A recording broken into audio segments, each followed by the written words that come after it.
Welcome. Make yourself comfortable, though you may soon find yourself on edge. Our narration will guide you through landscapes of terror and moments of dread. These sinister stories are perfect companions for those who seek the thrill of fear. Thank you for trusting us to deliver this chilling content. Story 1. My wife, a spoiled only child to wealthy parents living in rural New York. We'd been married for 8 months at the time, and things could not have been going better. We had a house, great careers, and a couple of cars to really sow in the American dream. We'd been planning on getting a dog, with thoughts of children not too distant either, though things wouldn't go as planned. One morning, my wife got a call from the police informing her that both her parents had died in a car crash. I'd never seen her so distraught in my entire life. After the wake and funerals came the nitty-gritty legal stuff nobody ever wants to talk about after a death. When we went over the will, we found that her parents had left her their estate, a 200-acre plot of land with $1 million home on the lake. We were shocked, to say the least. We began moving in as soon as possible. We sold our old house and cars, and graciously accepted all the belongings her parents wished us to have. There was one problem, though. The house just felt dead. It was so large, yet somehow cramped. All the walls seemed tighter than they should have, and you could scream from one end of the house and not hear it at the other. It took some getting used to, but the old behemoth finally grew on us. At least that's what I told my wife when I was home alone. There was just something disconcerting about the place. A creak in the floor and rustle on the windows. The chill on my neck when I walked past a reflective window, feeling as if I was being watched. I truly hated it. My wife worked late every weeknight. She took care of people in a home for the Ark, and her shifts ran from 4 to midnight. I usually enjoyed that brief alone time. I would often write or read, or sometimes pack a huge bong and really get into a movie. And this one was one of those nights. I settled in for the night. I took a few big hits off my bong and wrapped myself in a blanket and started my movie. It was a Friday and only 8 o'clock, so I figured a few beers wouldn't hurt either. I had 4.5 hours until my wife got back. I cracked a few and made it about halfway through my movie before I heard something downstairs.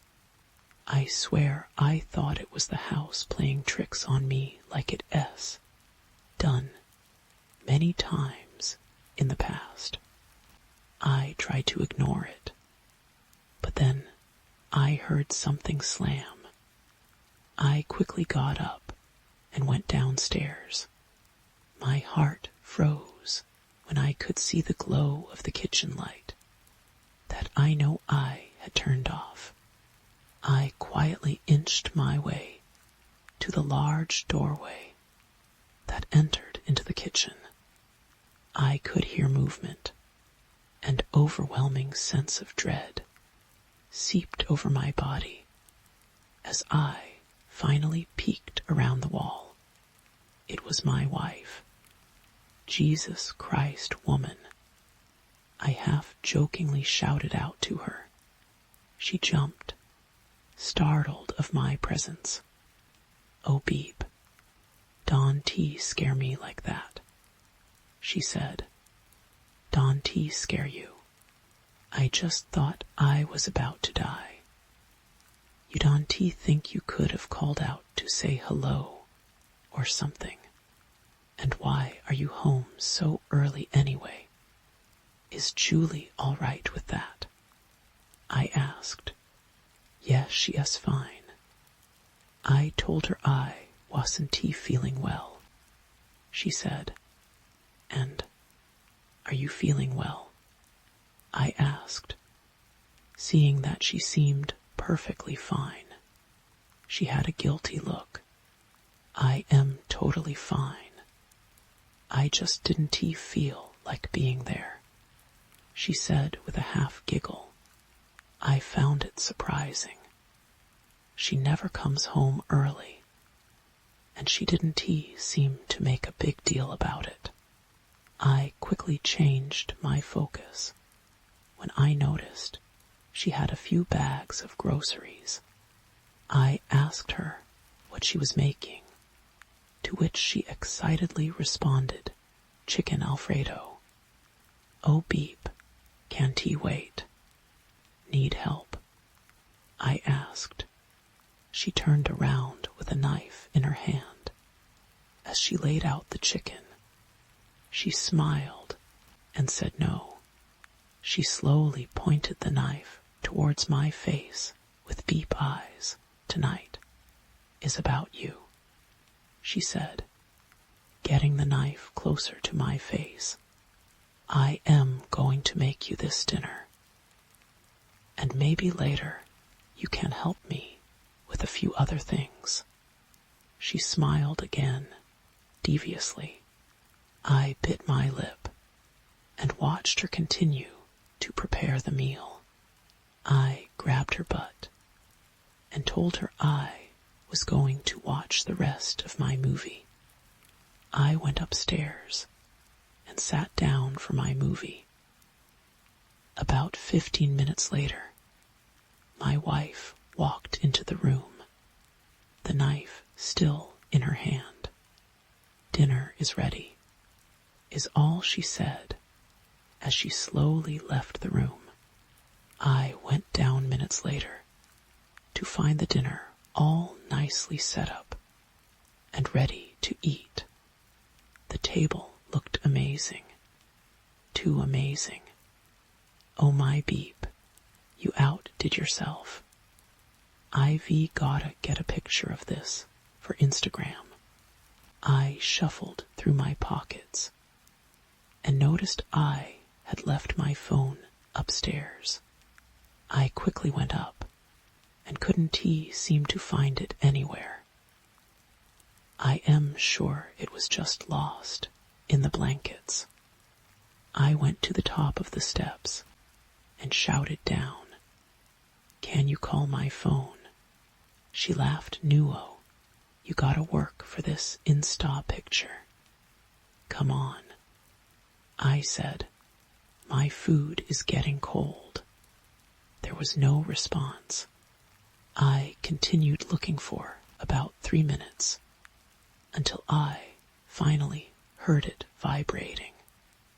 I found it on the ground underneath one of my shirts. It was my wife finally calling me. "Finally," I said, and hung up the phone as I stood up to go downstairs. The phone rang again. My wife. Again.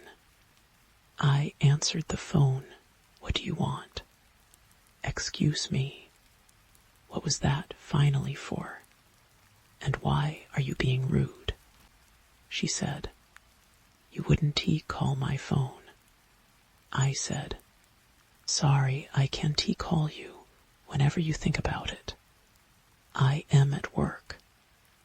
I've got beep to do, she said, sending a cold spike through my core. What did you just say? I asked. I said I am busy. I've got another hour of work.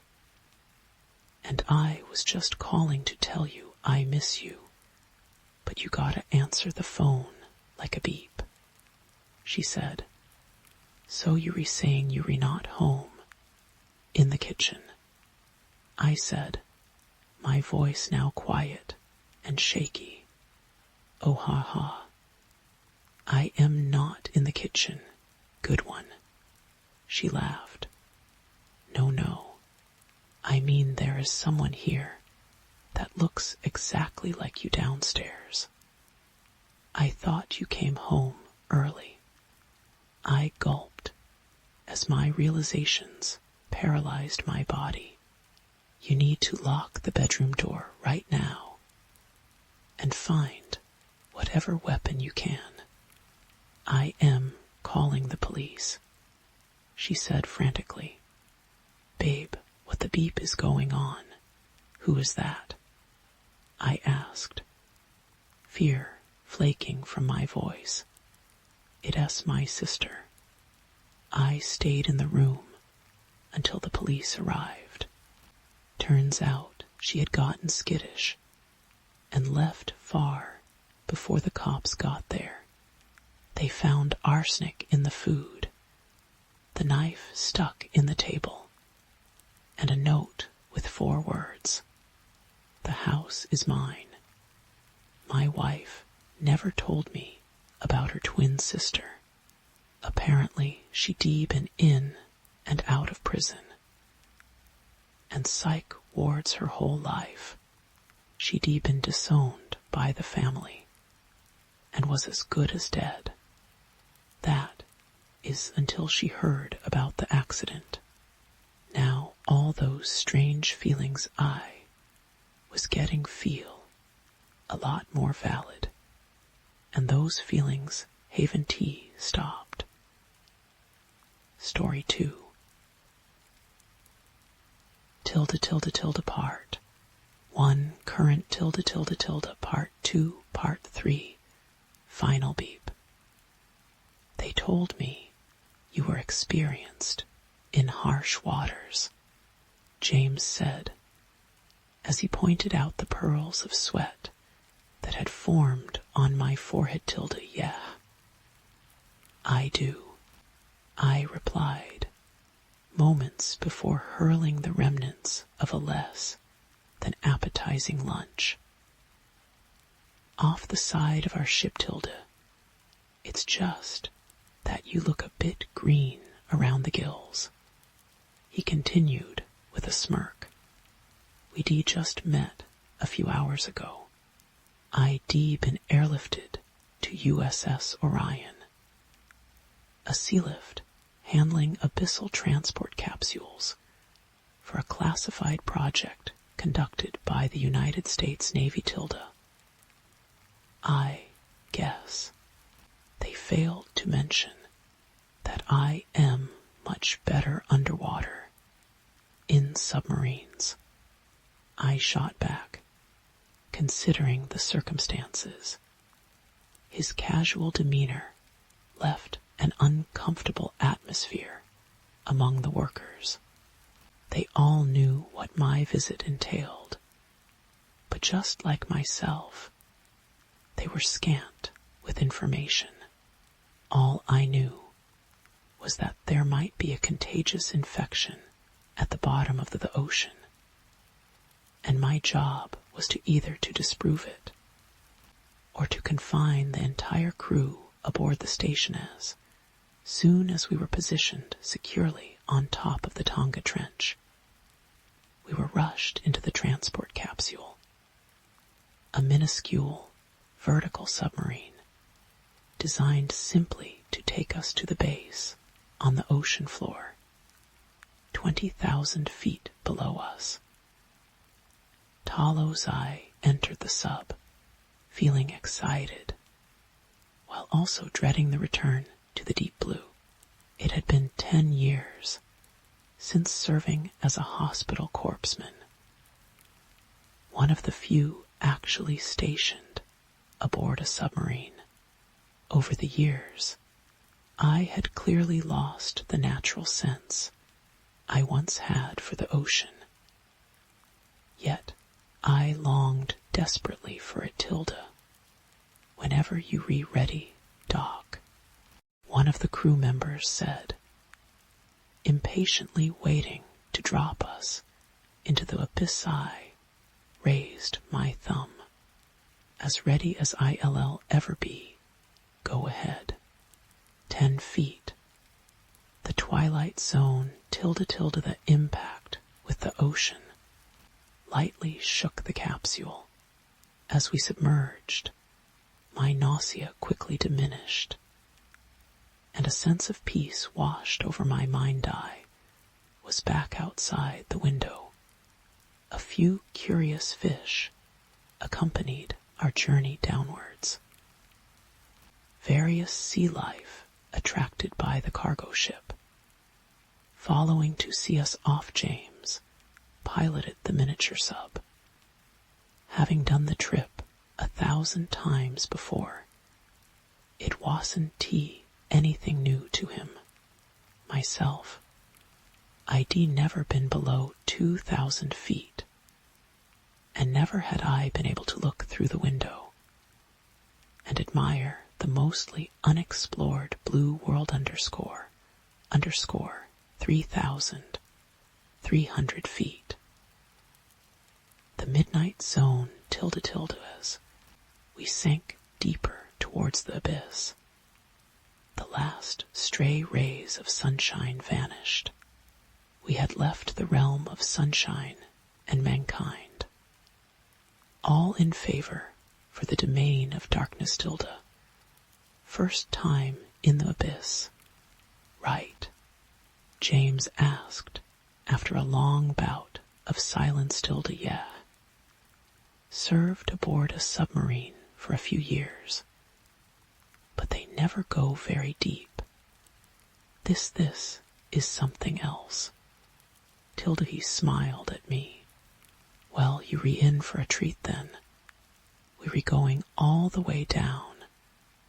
Talos sits right at the edge of the trench. Ain't nothing quite like it.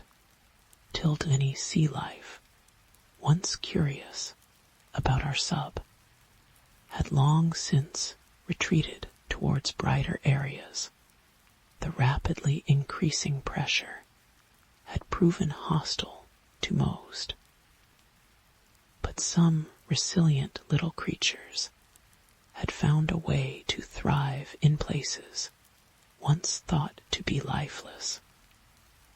The miracles of the ocean within an hour, we had reached a depth of 10,000 feet, beyond the 15-inch glass pane, separating us from certain death, lied nothing but everlasting darkness.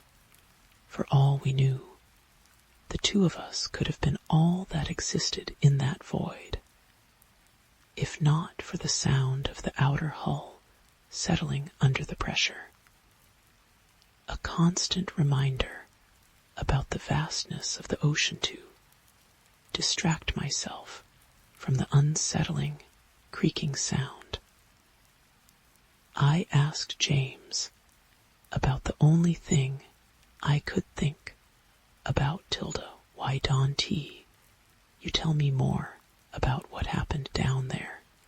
James had acted casual that far, but my question quickly changed his nonchalant expression to a frown.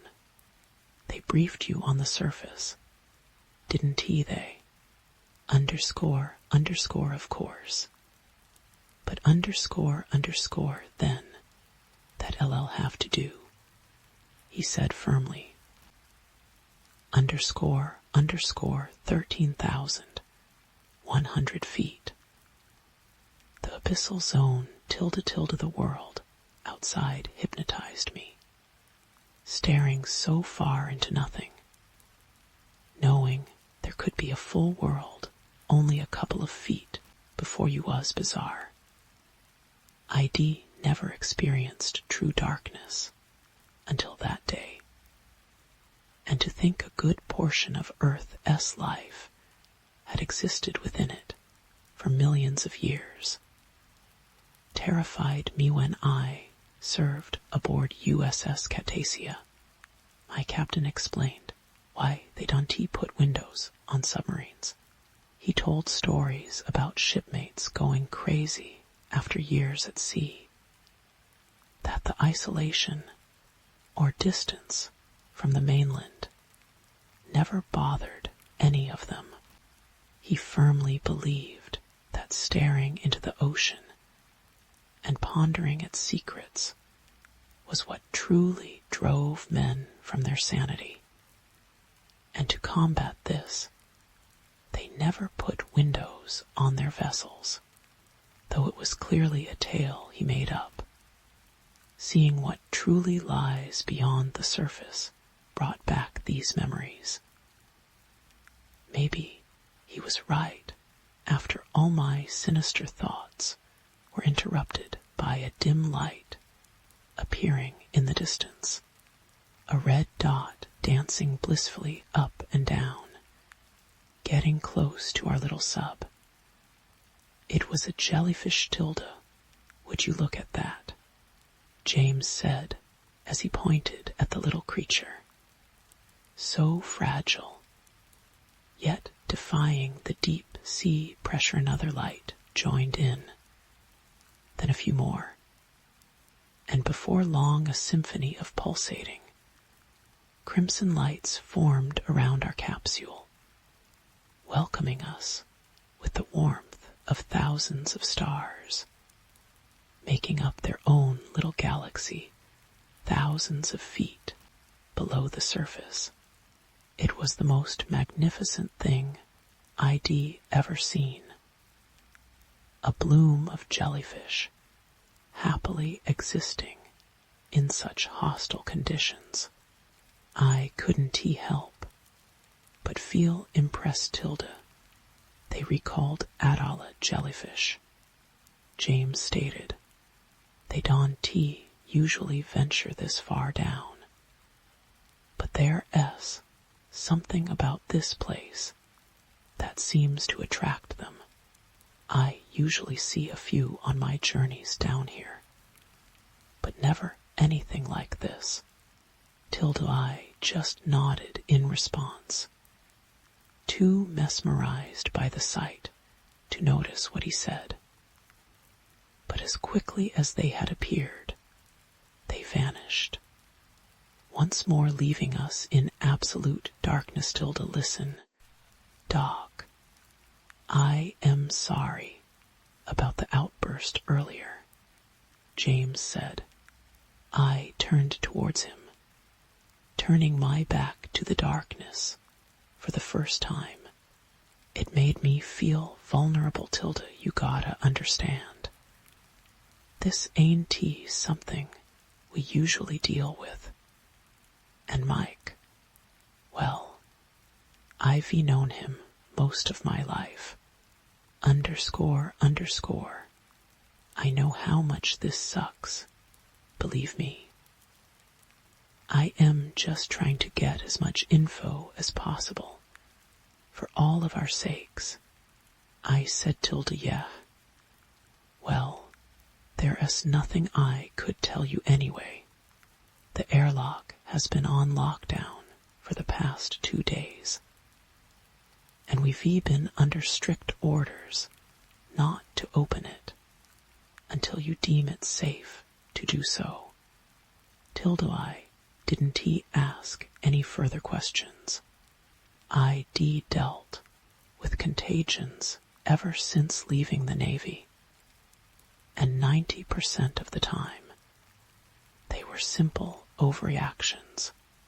__ 19,700 feet. The ocean basin tilde for the first time since we left the ship. The radio came to life, emitting a static sound, one that slowly took the shape of a man. Voice tilde James. Can you hear me? The voice asked tilde loud and clear. Captain, I've got our man from the CDC with me as well. We read just about ready to dock. Underscore great. The crew is getting impatient. The radio started breaking up. Beep. The radio is dock at section Dawn beep shut off completely tilde welcome to the abyssal zone. James said, the radio has been acting strange lately. Imagine giving us a state of the art station, but comms from last millennium. Tilde through the window, we could see a massive dome, lit up by hundreds of lights. 3 paths stretched from its center, each lit up by different colors, making sectors of B and C. There was something else lit up by station S light. At first, just obscured figures leaving shadows in the sand. But as we got closer, I realized they were fish. Hundreds, if not thousands of dead sea creatures littering the ocean bed. Their corpses mangled from the intense pressure tilde Christ. What the beep is up with the fish? I asked, horrified tilde same as the Adala. Something attracts them down here.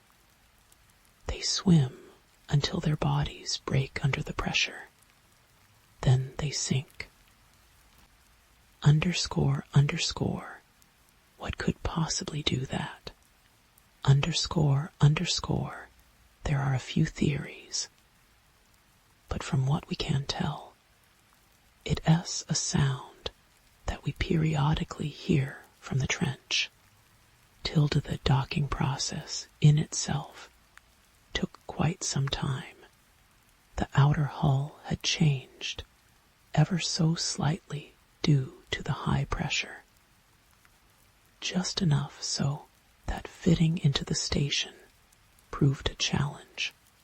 As the doors finally opened, I stumbled outside the capsule, greeted by 3 of the crew members.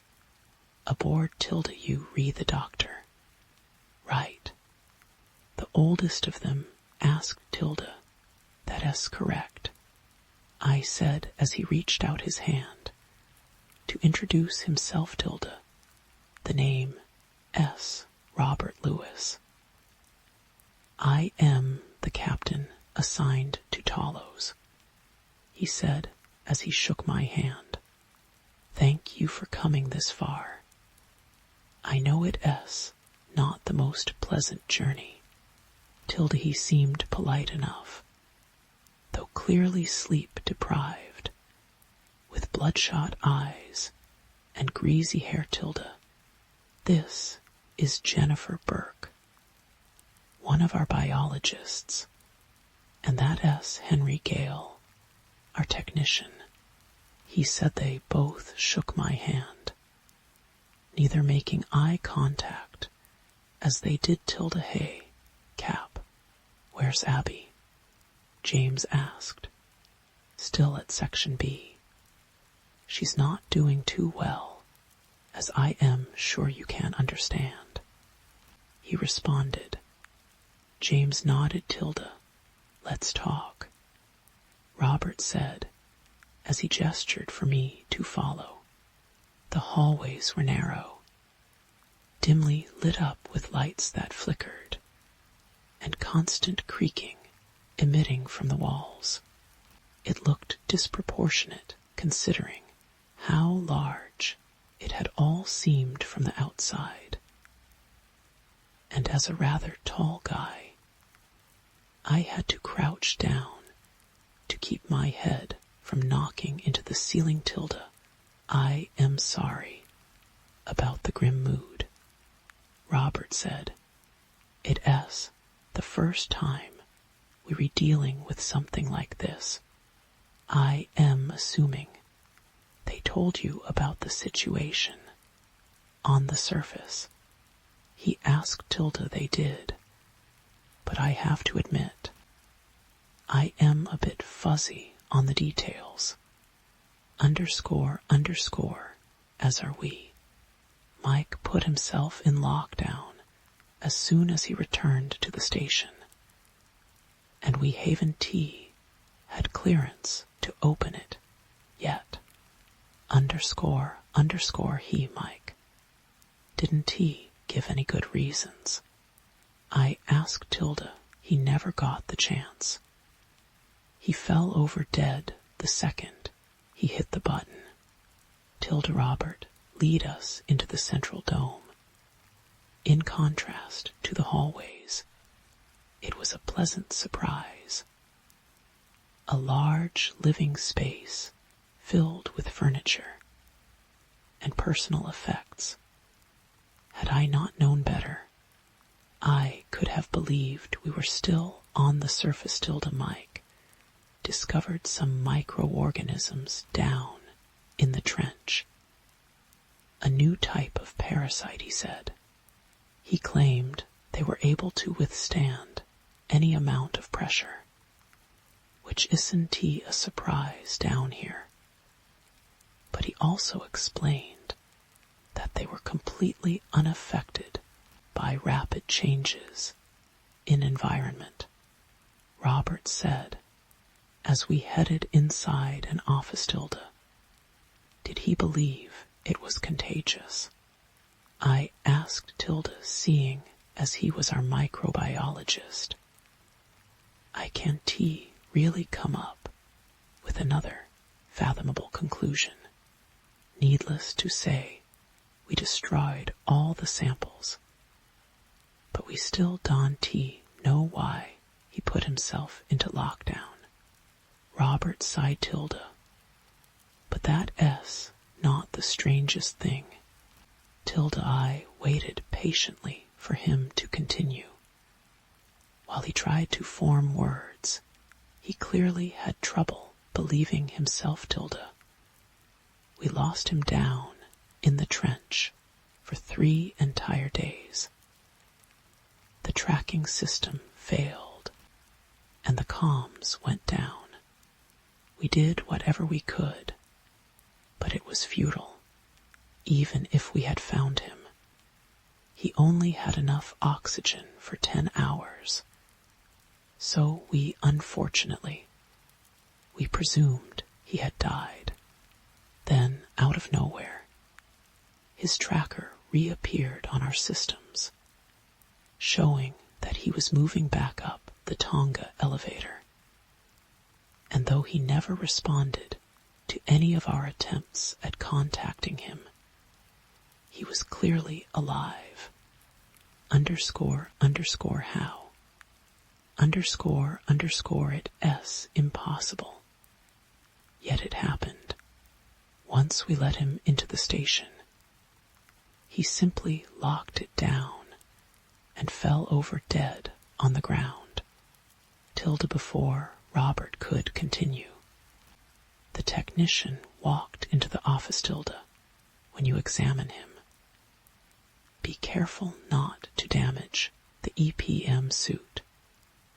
It's highly underscore. This is hardly the time, Henry, Robert commanded, glaring at him. Tilda, I am just saying. This is $1 billion project. Underscore. Why don't you go get the equipment for our doctor here? Robert demanded, getting more agitated by the minute. Tilda, look, Captain, if you would just let me go into the airlock, I could take all necessary precautions. Underscore. Absolutely not. Do you think headquarters would have sent the beep CDC if they thought we could handle it? For Christ's sake, Henry, know your limits. Tilda the technician left and quickly returned with a modified hazmat suit and some surgical supplies. We moved on towards Section B. Unlike the hallways we had traversed before, these were large and well lit up. As we arrived at the airlock, we found Abby standing before the glass door, staring longingly at Mike's lifeless body. Tilda, Abby. Robert said, Tilda, I know, it has time. She responded as she turned around. Oh, you re the doctor?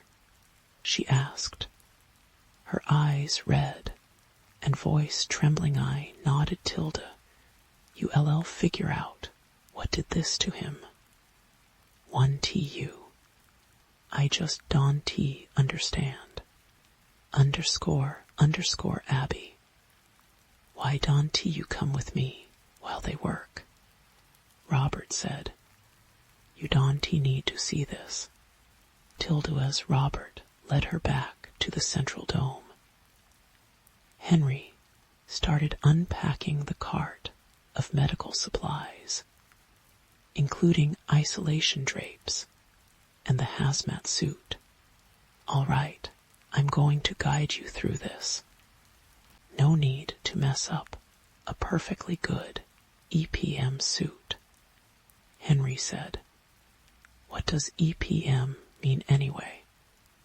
I asked. Tilda, exoskeletal pressure modulator, Henry said, as if it was the most obvious thing in the world. James and Jennifer helped me seal the hazmat suit, while Henry hung up the isolation drapes. I stepped through, while Jennifer entered a code behind me to open the airlock. My ears popped as they sealed the door shut behind me. Both the drapes and airlock were transparent, meaning they could observe everything I did. In addition to a mounted camera on my shoulder for closer view, displayed on a monitor on the other side, just by the control panel, Mike lied dead, wearing a massive black suit, looking more like a robotic piece of machinery than diver's gear. There were several cables and hooks hanging from the ceiling, and just turning him over was a massive task. As he weighed about half a ton, wearing the suit, his face was pale as sheet, with thin streaks of blood pouring from every available orifice. The eyes were red from conjunctival bleeding, completely ridding them from any white. Tilda, I'm ready. I said. Tilda, all right. The first thing you need to do is to simply inspect the suit. Look for any breaches in the integrity. It shouldn't be possible. But in the unlikely event that something broke through, a self-healing mesh should have formed. It looks kind of gray. Tilda, I looked over every inch of his suit, from top to bottom. There, his feet. Henry yelled. Sure enough, there was a patch of gray that stood out from the matte black metal covering the rest of him. Tilda, something actually perforated his suit, Henry said. Surprised, I got closer, giving them a better view on the monitor. Tilda, clearly the puncture wasn't What killed him, though, he added I had to agree with that assessment. Any breach not sealed off within a nanosecond would immediately crush him. But it seemed that the mesh had replaced whatever penetrated the suit at the same time as it was removed tilde next. Attach the cables to his shoulder. They are color-coded, so it should be easy enough. Tilde I attached the cables as instructed, which caused the suit to light up and start unhinging. The front of the suit opened up, revealing Mike S. completely mangled body tilde. What the beep? James asked tilde. That S not pressure damage. Henry responded Mike S. ribs were broken outwards, though they had not torn apart his flesh. His chest seemed to have expanded to almost twice its normal size. I continued to remove the helmet, pulling it off his head. I looked into his eyes for a brief moment, baffled as to what could have caused his internal organs to essentially explode. For the briefest of moments, it seemed like his eyes moved to meet my gaze, tilde. Did you just see that? I asked. No one said a word. We all just stared at Mike, waiting for something to happen. His eyes moved again, darting in random directions as he started gargling, violently contracting his chest tilde. Oh beep. He S. still alive? Jennifer asked. He opened his mouth, letting thousands of massive worms pour out onto the floor.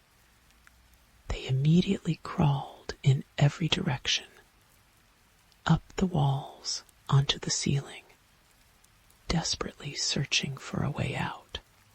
Mike continued to spew out more slimy worms. His mouth tore open in the process, leaving his jaw completely unhinged before falling off.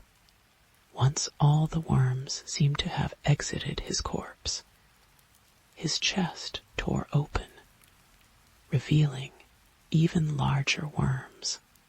It quickly became apparent that all of his organs had been consumed, replaced with the disgusting creatures. Some of them started clinging to my suit as I swatted at them in panic. None of the others knew what to do. They could only stare at me, flailing around. As the worms touched each other, their flesh temporarily fused, forming longer versions of themselves, growing in size, and then breaking off again. They wrapped around my arms and legs. I begged for someone to help me, but what could they do? Hang in there, Henry yelled as he fumbled with the panel for the airlock. Within seconds, a few small taps emerged from the ceiling, spewing what I could only assume was liquid nitrogen. Whatever it was, the worms froze in place, freezing to the point where I could break them into tiny pieces. It only took a moment.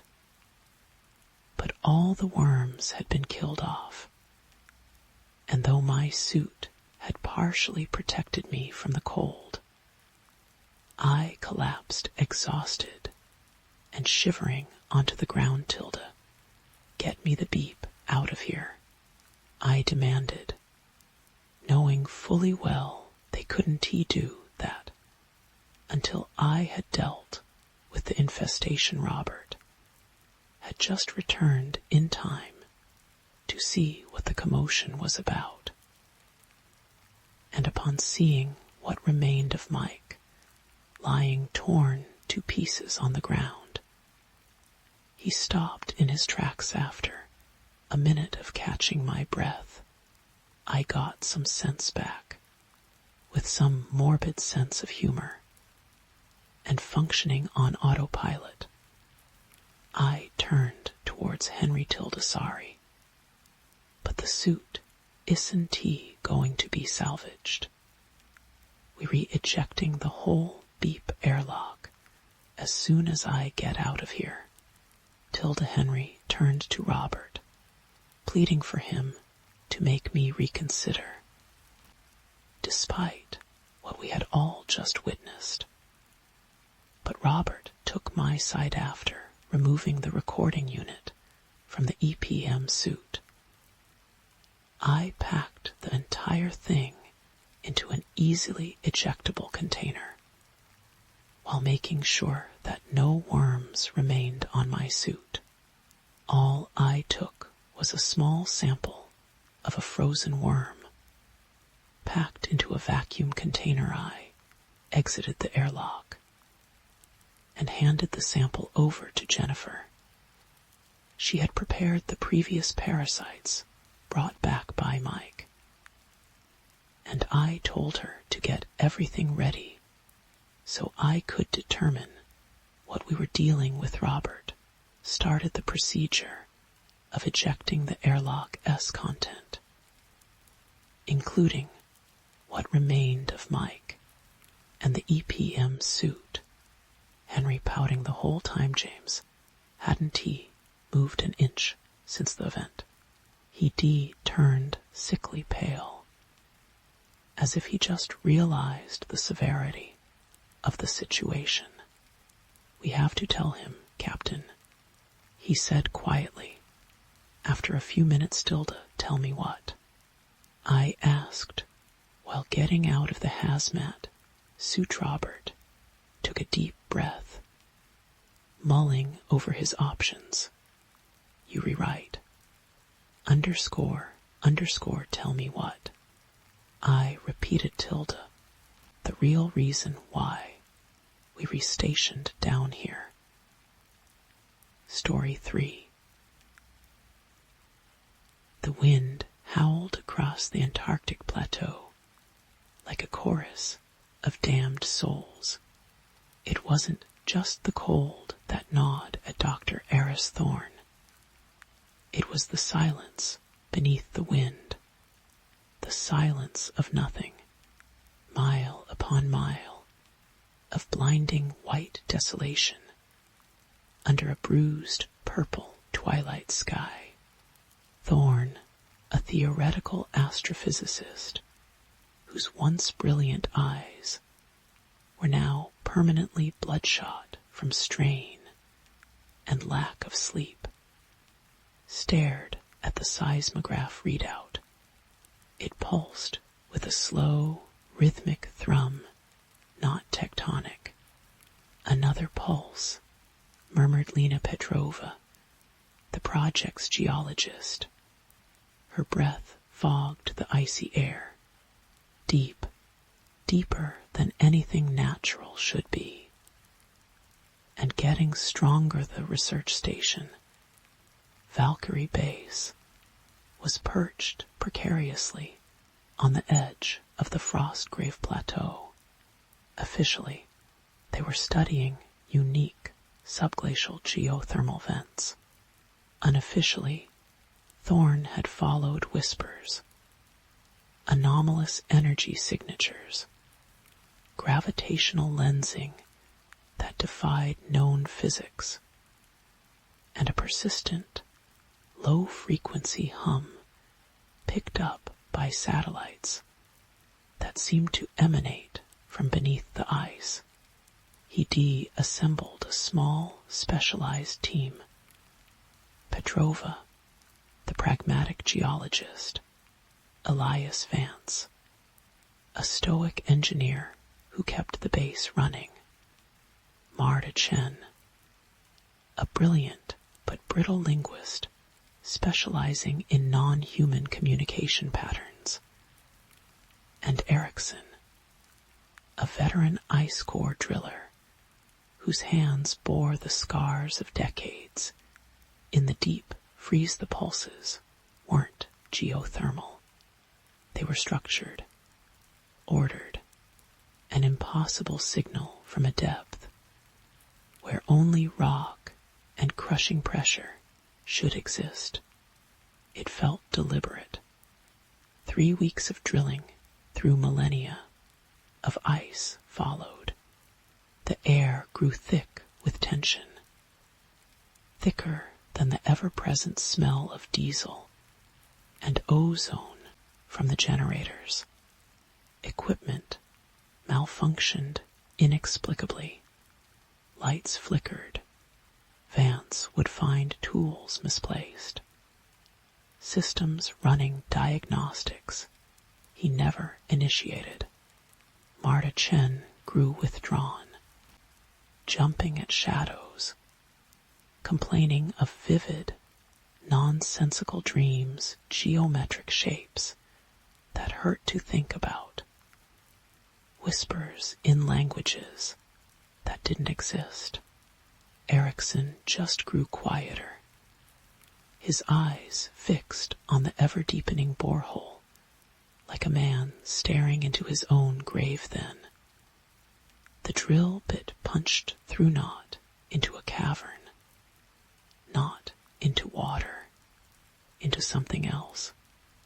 The pressure sensors screamed, then flatlined.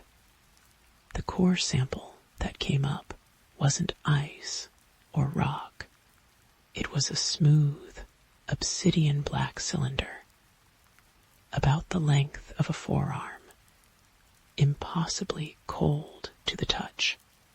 Etched onto its surface was a single, intricate spiral pattern that seemed to shift subtly under direct light. As if alive, it emitted a faint, subsonic vibration that made their teeth ache, and their stomachs churn. Marta was transfixed.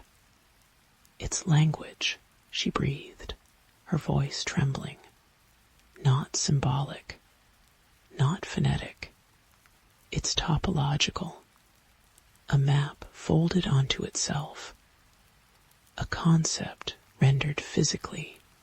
Her hands hovered over the cylinder, not daring to touch it. It speaks of containment.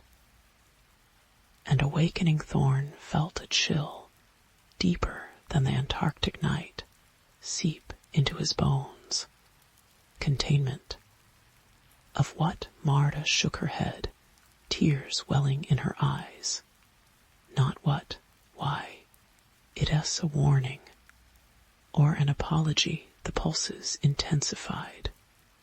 The base lights began to strobe erratically. The deep hum became a physical presence, vibrating the floor plates, resonating in their chests. Then the ice moved, not a tremor, but a slow, viscous flow, like melting wax. A fissure yawned open a kilometer from the base, revealing not darkness, but a sickly, pulsating bioluminescence, a light that didn't illuminate, but seemed to absorb the surrounding reality, casting impossibly long, distorted shadows. The air shimmered above it, warping like heat haze over a desert, but carrying the scent of ozone and something ancient, metallic, and profoundly wrong, like rusted blood and forgotten stars. They saw it then, or rather, they perceived its effect, not an entity as they understood it. No form, no limbs, no eyes. It was a distortion in the fabric of reality itself. a localized tear in the geometry of space-time. It manifested as impossible angles intersecting where they shouldn't, light bending into non-Euclidean shapes, and a sense of crushing, indifferent presence. It wasn't hostile. It wasn't aware of them. They were less than microbes beneath the notice of a god. It simply was, and its existence here was anathema to the local physics. Their universe operated under the psychological impact, was immediate and devastating. Erickson simply walked towards the fissure, his face slack, eyes empty, humming tunelessly until he vanished into the shimmering distortion without a sound. Vance retreated into the generator room, methodically dismantling equipment, muttering about fixing the angles and straightening the curves. His eyes held a fractured light, a mind trying and failing to reconcile the impossible geometry. It had witnessed Marta Chen, however, became obsessed with the cylinder. She spent hours staring at the spiral, tracing its contours with trembling fingers, whispering equations that sounded like madness. "It's not a warning for us," she rasped one night, her voice raw, her pupils dilated. "It's a label, like a biohazard symbol on a petri dish. We're inside the containment. The universe, our perception of it, it's the barrier thorn, felt the foundations of his understanding crumble. His life's work the elegant equations describing gravity, light. The cosmos felt like childish scribbles next to the raw, chaotic truth pressing against their fragile bubble of reality. The entity wasn't invading. It was leaking through a crack in the walls of their cosmic cell. The spiral wasn't a message to them. It was a marker about them, a signpost in an alien reality, designating this sector as what? Quarantined, insignificant, a failed experiment. The true horror wasn't the entity, vast and incomprehensible as it was. It was the revelation it carried, the knowledge etched onto the cylinder, bleeding into Marta's unraveling mind. The universe wasn't cold and indifferent. It was actively hostile to human comprehension. Reality as they knew it was a flimsy veil, a carefully constructed illusion to shield their fragile minds from the screaming chaos beyond. Life, consciousness, meaning they weren't emergent properties of a grand design. They were accidents tolerated only because the true powers that weren't powers didn't notice the microscopic infestation within their containment field. Humanity wasn't insignificant. It was irrelevant, a fleeting pattern of static on an infinite, indifferent screen. Marta finally screamed. It wasn't a scream of fear, but of utter, soul-rending epiphany. She clutched her head, blood trickling from her nose and ears. The spiral, she shrieked, her voice cracking. It's not just a marker. It's the shape of the thought that made the barrier, the shape of the lie. She lunged for the cylinder. Her fingers brushing the cold surface the moment her skin made contact. The spiral flared with an actinic light, not light as Thorne knew it, but a negative radiance, a light that consumed light. Marta didn't explode. She didn't vanish. She unfolded. Her body stretched, distended along planes that shouldn't exist. Her scream elongating into a sound that wasn't sound.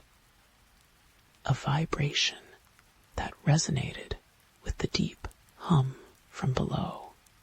For a horrific second, she became a writhing mass of impossible geometries, flesh intersecting bone, at angles that defied anatomy.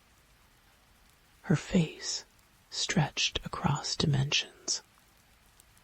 One eye bulging monstrously large, while the other shrank into a pinprick of pure terror. Then she collapsed into a heap of steaming, liquefied organic matter. The spiral pattern momentarily burned onto her retinas. Before fading, the cylinder lay cold and inert on the floor. The hum deepened.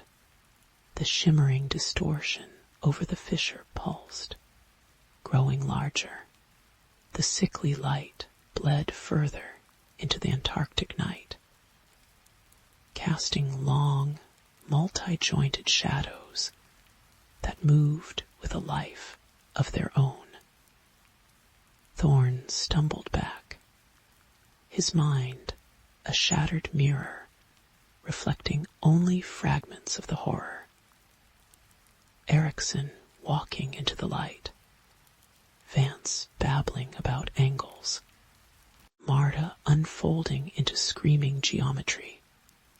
The spiral, the shape of the lie, the vast, crushing weight of the outside, pressed against the thinning walls of his reality. He ran, not towards escape.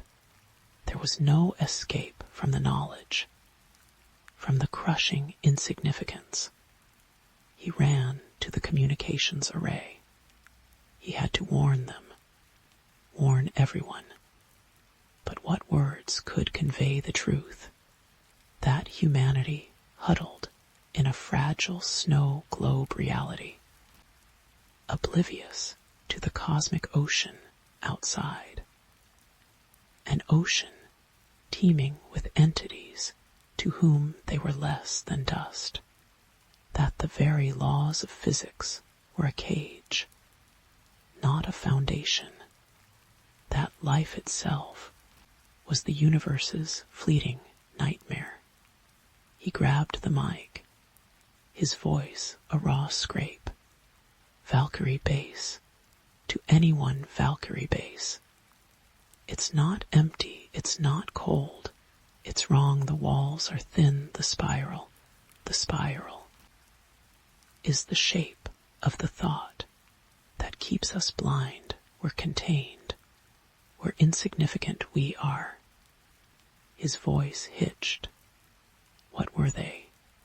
The answer echoed in the hollow space where his understanding used to be, reverberating with the indifferent hum from below. He saw the flickering distortion reflected in the console glass. Growing closer, he saw the impossible angles warping the walls of the comms. Shacky dropped the mic. The transmission hissed with dead air. Outside, the pulsating light from the fissure intensified, painting the ice in shades of decay. The hum became a physical pressure. a weight on his soul. Eris Thorne didn't scream. He simply sat on the cold metal floor, staring at his own distorted reflection in the dead screen. The crushing, infinite indifference of the cosmos finally settling upon him like a shroud. The knowledge was the curse. The universe was vast, uncaring, and fundamentally alien. And humanity was a brief, terrified flicker in an endless, incomprehensible dark, forever screaming into a void that never listened. The spiral, the shape of the lie that had sheltered them, was gone. Only the terrible, indifferent truth remained, and it was watching. Story 4. The first thing Ethan noticed about Blackwood House wasn't the peeling paint, or the skeletal oaks clawing at its gables. It was the silence, not peaceful, but consuming, as if the air itself swallowed sound whole. He inherited the crumbling Victorian estate from an uncle. He barely remembered a final, baffling gesture from a man shrouded in family whispers, seeking solace after his wife's death. Ethan saw isolation as a bomb. A grave ere the silence broke on the third night. A soft, rhythmic tap-tap-tap echoed from the foundation stones beneath the floorboards. Ethan dismissed it as settling timber or burrowing animals, but the tapping had weight, a deliberate cadence that seemed to sync with his own pulse. He lay rigid in bed, sweat chilling on his skin, despite the summer heat, until dawn bleached the window's gray subtlety. Was the entity's first language. Ethan found his coffee mug, relocated to the dusty parlor mantelpiece. The dregs cold and oily. Footprints, small and barefoot, appeared in the dew-laden grass outside his bedroom window, vanishing at the tree line. He blamed fatigue, grief playing tricks, yet the air grew thick with the scent of wet earth, and something older ozone and decay. Like lightning striking a bog then came the cold spots. They drifted through rooms like invisible icebergs, making Ethan's breath plume in July. Within them, the silence deepened, replaced by a low, subaudible hum that vibrated in his molars. He catch movement in his periphery, a shadow detaching itself from the others, lingering just beyond focus. When he turned, nothing, only the oppressive sense of being studied, of something ancient and alien parsing him molecule by molecule. Research offered no comfort. Local archives spoke of Blackwood's land as accursed. A faded newspaper clipping mentioned disappearances in the 1800s children, then adults, who wandered into the woods and never returned. An old diary entry penned by his great-aunt described the sleeper under stone, a force that predated the house, the town, perhaps humanity itself. It dreams, she scrawled, the ink frantic. And its dreams bleed into our world the manifestations, escalated with cruel precision. Words began etching themselves onto the fogged bathroom mirror, not English, but jagged, angular glyphs that hurt to look at, vanishing when touched.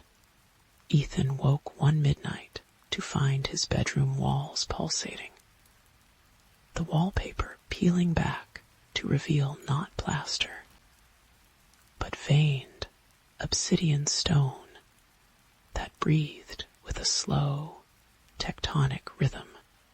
It vanished when he screamed, leaving only the smell of crushed flint and a profound, hollow terror. The dreams were worse. He'd find himself standing in a vast, lightless cavern, its ceiling lost in gloom. Below him, something immense shifted in the darkness, not a shape, but a presence that warped the very concept of space. A chorus of whispers, layered over millennia, would rise. We are the weight beneath your feet. We are the silence between heartbeats. You are the door, and we are opening. He'd wake gasping, his sheets damp with icy sweat. The tapping beneath the floorboards now, a frantic, eager drumming. His attempt to flee sealed his doom. Packing his car, the engine roared to life, then died. The keys vanished. The House S doors, once warped but functional, became immovable slabs.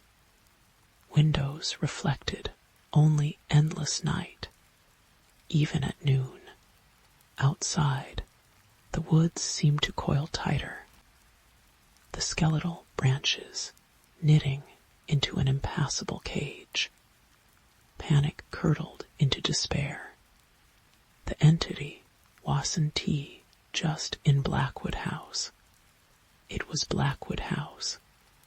The land. The air. Him the final revelation came in the cellar. A place Ethan had avoided. Its entrance radiating palpable dread. The tapping originated here, louder, more insistent. By the flickering beam of his dying flashlight, he saw the source. The packed earth floor was bulging upwards in a grotesque, human-sized mound. As he watched, frozen, the earth split, not with violence, but with the slow, inevitable parting of lips. From the fissure seeped not dirt, but a viscous, iridescent blackness that drank the light. It pooled, then rose, forming a slender, impossibly tall figure with no face. Only deeper shadow, where features should be it, didn't he move towards him. It simply was closer, its proximity making the air crackle with static and the scent of burnt hair.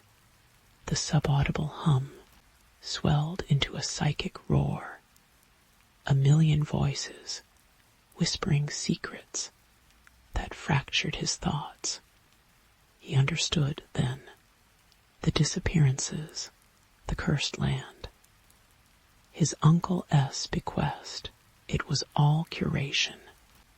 The sleeper under stone, Wasson T invading. It was inviting. It had been waiting for a vessel strong enough in grief, in loneliness, to become a conduit. Ethan tried to run. His legs refused. The cold spots converged, pinning him. The shadow figure extended a hand not to touch, but to offer, from the cellar fissure, tendrils of darkness snaked out, not towards him, but into him. They slipped beneath his skin, icy and intimate, weaving through muscle and bone.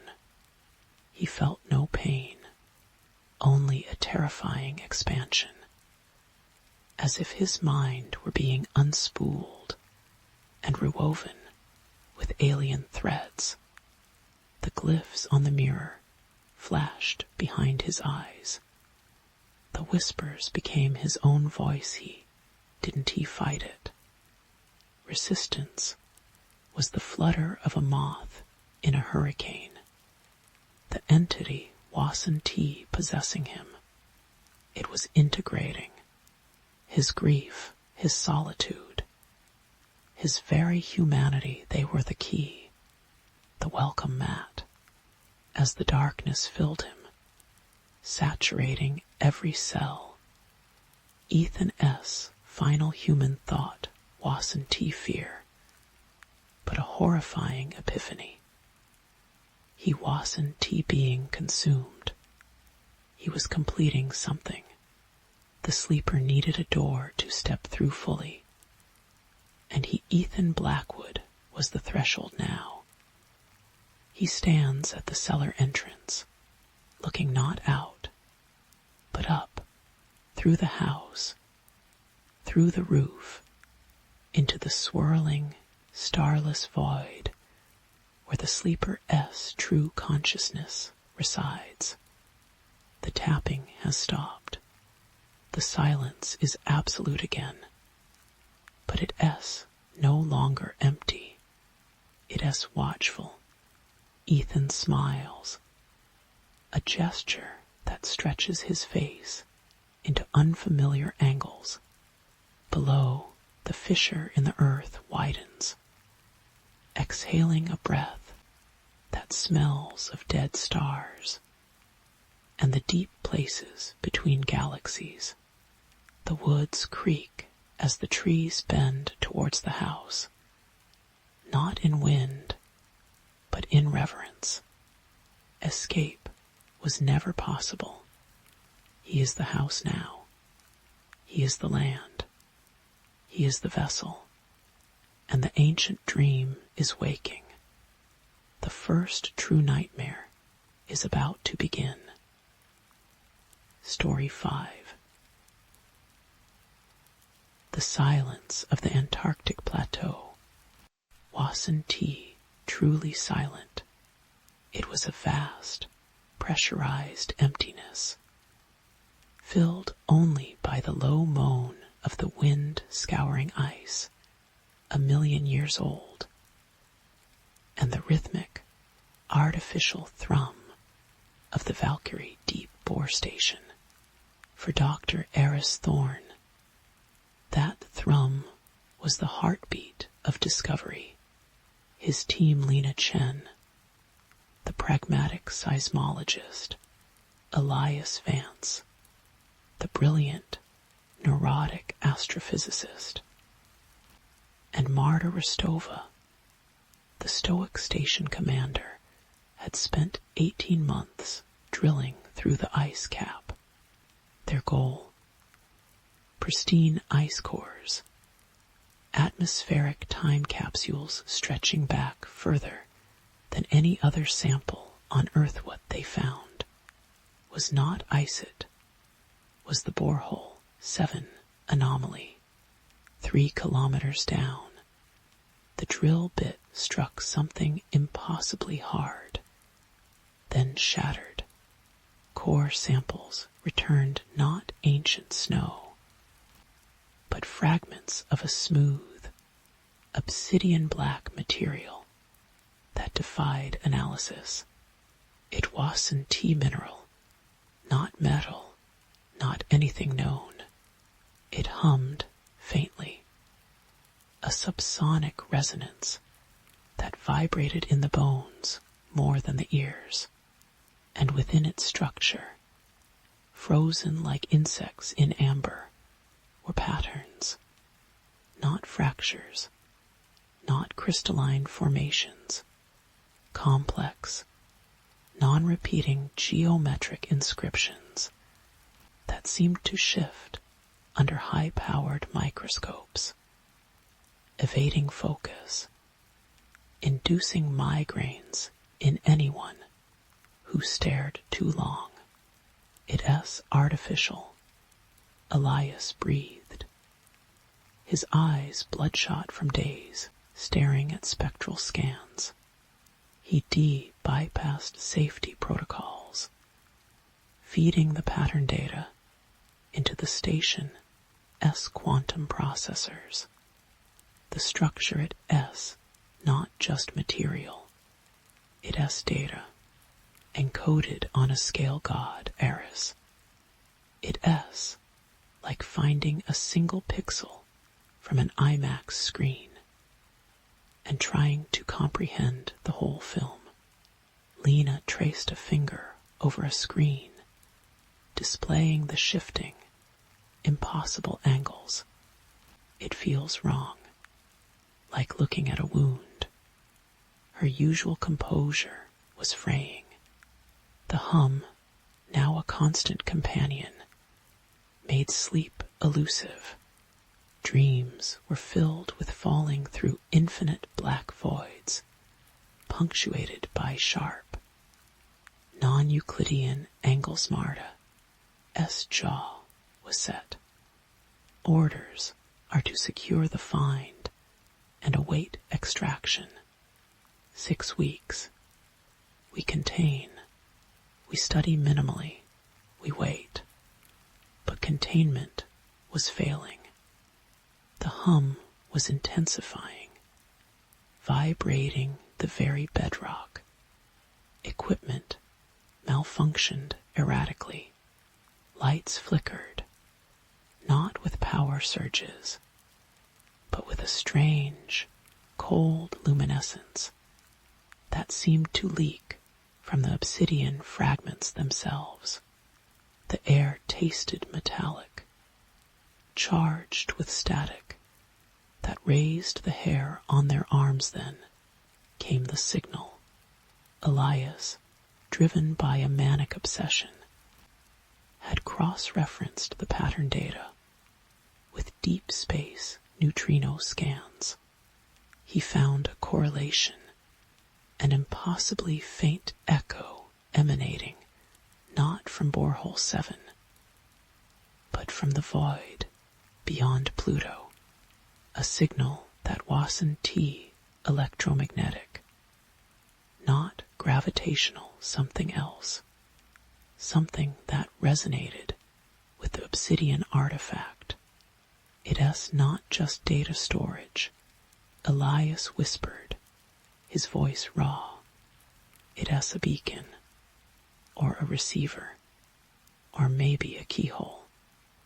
The revelation struck them like a physical blow. This wasn't a buried artifact. It was a puncture, a wound in reality itself, plugged long ago by something unimaginably vast and ancient, now disturbed by their drill. The hum wasn't just vibration. It was the slow, torturous groan of stressed space-time around the intrusion. The patterns weren't decoration. They were the mathematics of an alien physics, bleeding into ours, corrosive and incomprehensible. The psychological toll became visceral. Lena developed photophobia, seeing impossible, fleeting geometries superimposed on the white walls. Elias oscillated between feverish intellectual ecstasy and paralyzing terror, muttering about the angles of regard and the pressure of observation. Marta fought to maintain order, but her hands trembled constantly, Eris felt a profound vertigo, a sense of scale that crushed him. Humanity, huddled on a speck of dust, had just kicked open a door in the cellar of a universe they never owned, never understood, and something was stirring on the other side. The first manifestation wasn't visual, it was temporal. They lost 6 hours. One moment, they were in the lab, arguing over containment protocols. The next, they were all in their bunks, disoriented, their chronometers showing a 6-hour jump. No memory, just a lingering sense of profound dislocation, of time folding in on itself like wet paper. Then the lights failed completely. Not a power outage. The emergency fluorescence simply refused to ignite. The station plunged into absolute darkness, deeper than any polar night. The only light came from the obsidian fragments in the lab containment unit. They pulsed now, not with light, but with an absence of light, a deeper black that seemed to suck the surrounding darkness into itself, and the hum it coalesced into a sound. Not a voice, not a machine, a sound like glaciers calving into an abyss, mixed with the wet tearing of flesh on a cosmic scale. Vibrating through the marrow of their bones, they huddled in the comms room, the only space seemingly untouched. Marta clutched a flare gun, its feeble red glow painting desperate shadows on their faces. Lena rocked back and forth, whispering, "It knows we're here. It knows we looked." Elias was catatonic, staring at his hands, as if they were alien things. Eris felt it first, a pressure, not physical, but conceptual. It pressed against his mind, an immense, indifferent weight. It wasn't malevolent. It wasn't anything they could comprehend as having intent. It was simply there, vast beyond measure. And its mere proximity, its casual regard, was an existential solvent through the reinforced window of the comms room door. Eris saw it, or rather, he saw the effect of it. The corridor outside wasn't empty. Shapes moved in the deeper darkness, not solid, but like refractions in flawed glass. Angles that defied perspective, geometries that hurt to perceive. They weren't entities as such. They were manifestations, byproducts, like the wake of a leviathan passing through a pond, disturbing the mud. The true entity, the source, was beyond the physical corridor, beyond the station, perhaps beyond the solar system itself. It was vast, cold, ancient, and utterly indifferent.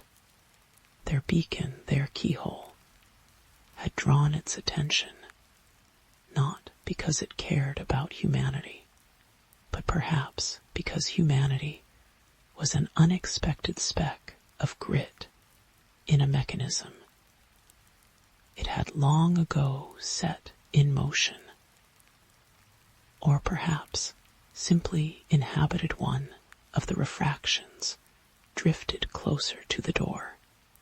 It wasn't looking at them. it was analyzing, probing the anomaly they represented. Eris felt a part of his mind tear. Concepts flooded in not words, not images, but raw, unfiltered understandings of scale, of time measured in galactic rotations, of life as a fleeting chemical stain.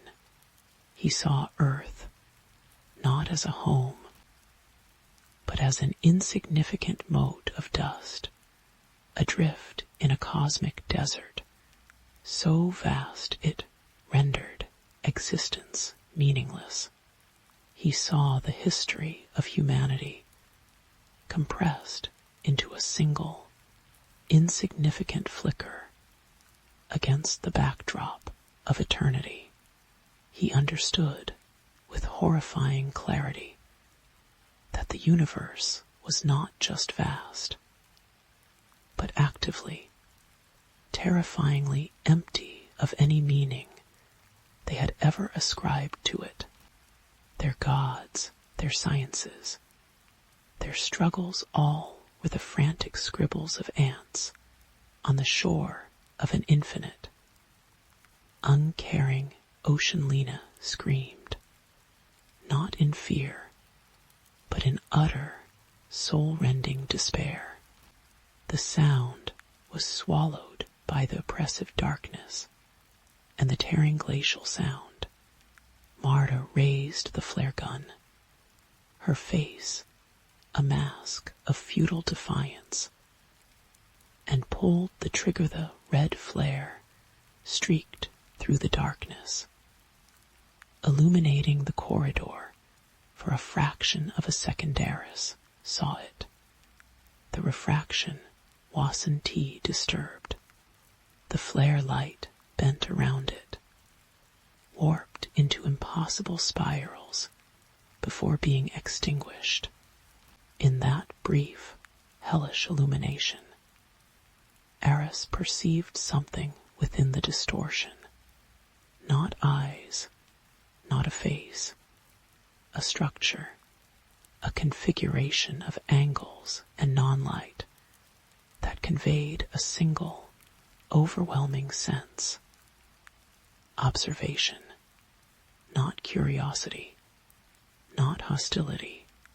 Observation, as a geologist might observe a particularly unusual grain of sand. Utterly detached, utterly indifferent, the flare died.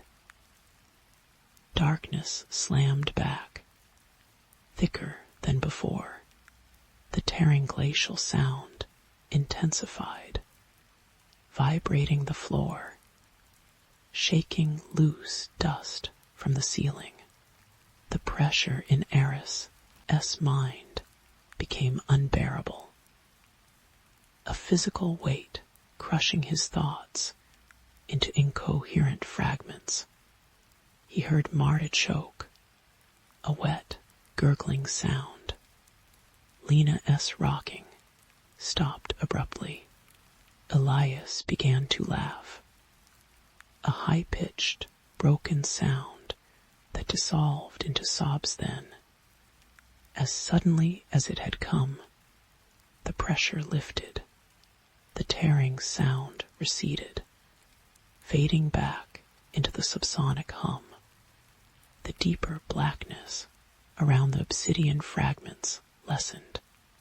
The lights flickered, then came back on with a sterile, fluorescent buzz. The corridor outside the comms room was empty.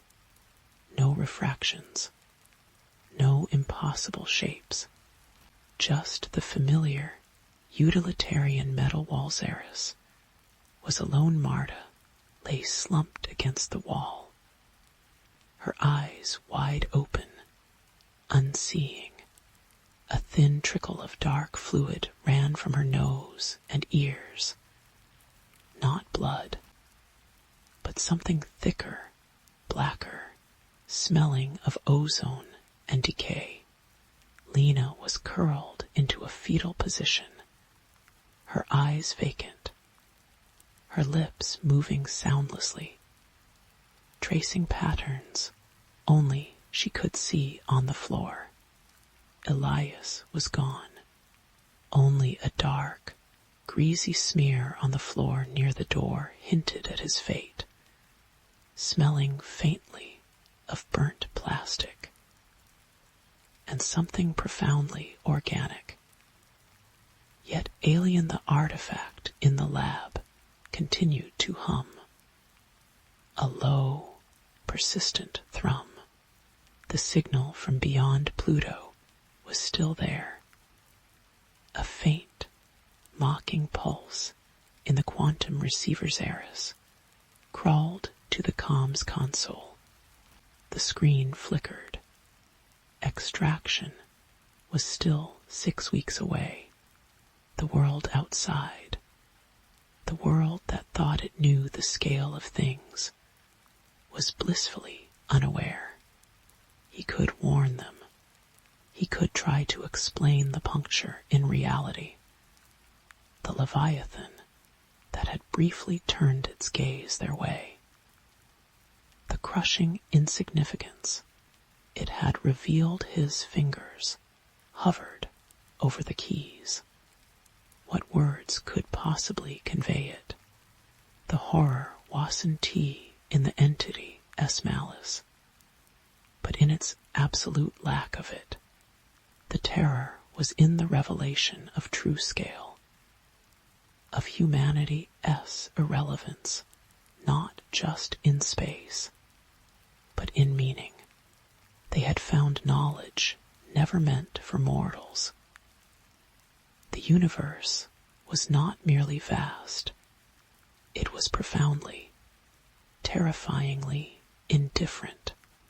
Their existence was a statistical accident, their struggles meaningless, their extinction, when it inevitably came from forces beyond their comprehension or control, would go utterly unnoticed in the grand, silent dark Harris looked at his reflection in the dark screen. His eyes held a depth that hadn't been there before, a haunted emptiness that understood too much. He saw the insignificance etched onto his own face. To warn the world would be to inflict this same soul-crushing understanding upon billions, to condemn them, to live in the awful, suffocating shadow of the void. His hand fell away from the console. He turned towards the lab, drawn not by scientific curiosity anymore, but by a terrible, fatalistic gravity. The hum beckoned, a constant reminder of the wound they had opened, the vastness that lay just beyond the fragile skin of reality. The silence of the plateau pressed in again, but it was different now. It wasn't empty.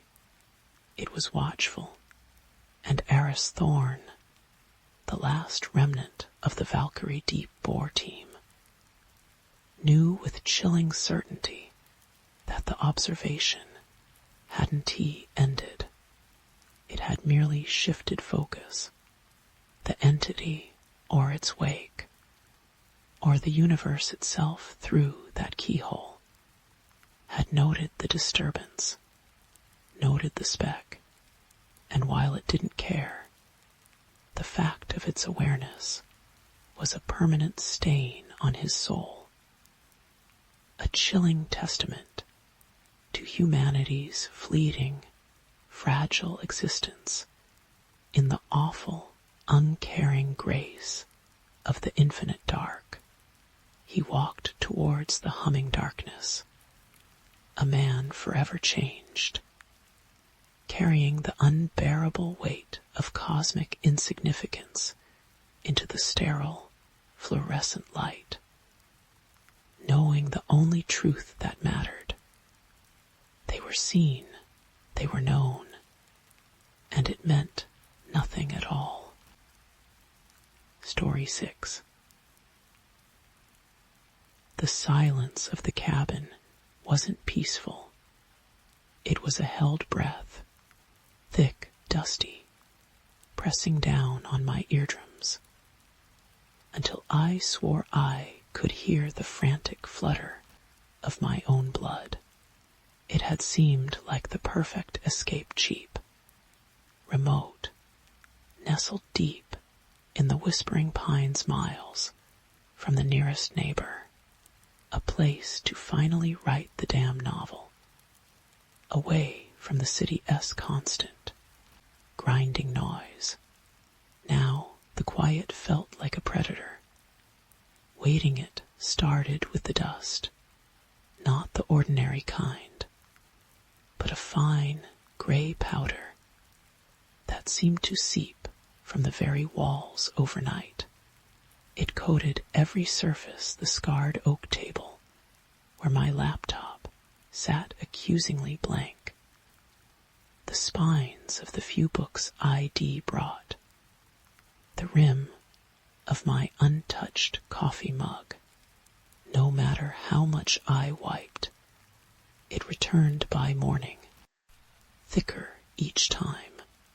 It had a smell, too faint, but persistent, like old paper left to rot in a damp cellar, with an underlying sweetness that turned my stomach. I blamed the ancient cabin, the neglected insulation. It was just dust. Then came the sounds. At first, just the settling groans any old building makes. But soon they gained texture, a dry, papery rustling inside the walls, a faint, high-pitched whine, like something trapped and desperate. It wasn't constant, but unpredictable. IDB staring at the blinking cursor, trying to wrestle a sentence into existence. And the rustling would start behind me, soft but insistent. When I whipped around, heart hammering, there was nothing, just the oppressive silence rushing back in. Paranoia, I told myself. Cabin fever setting in early. Too much isolation sleep became fractured. Dreams were vivid, unsettling mosaics of falling through endless gray drifts, chased by a sound like tearing cloth. I de-wake gasping, convinced the rustling was right beside the bed.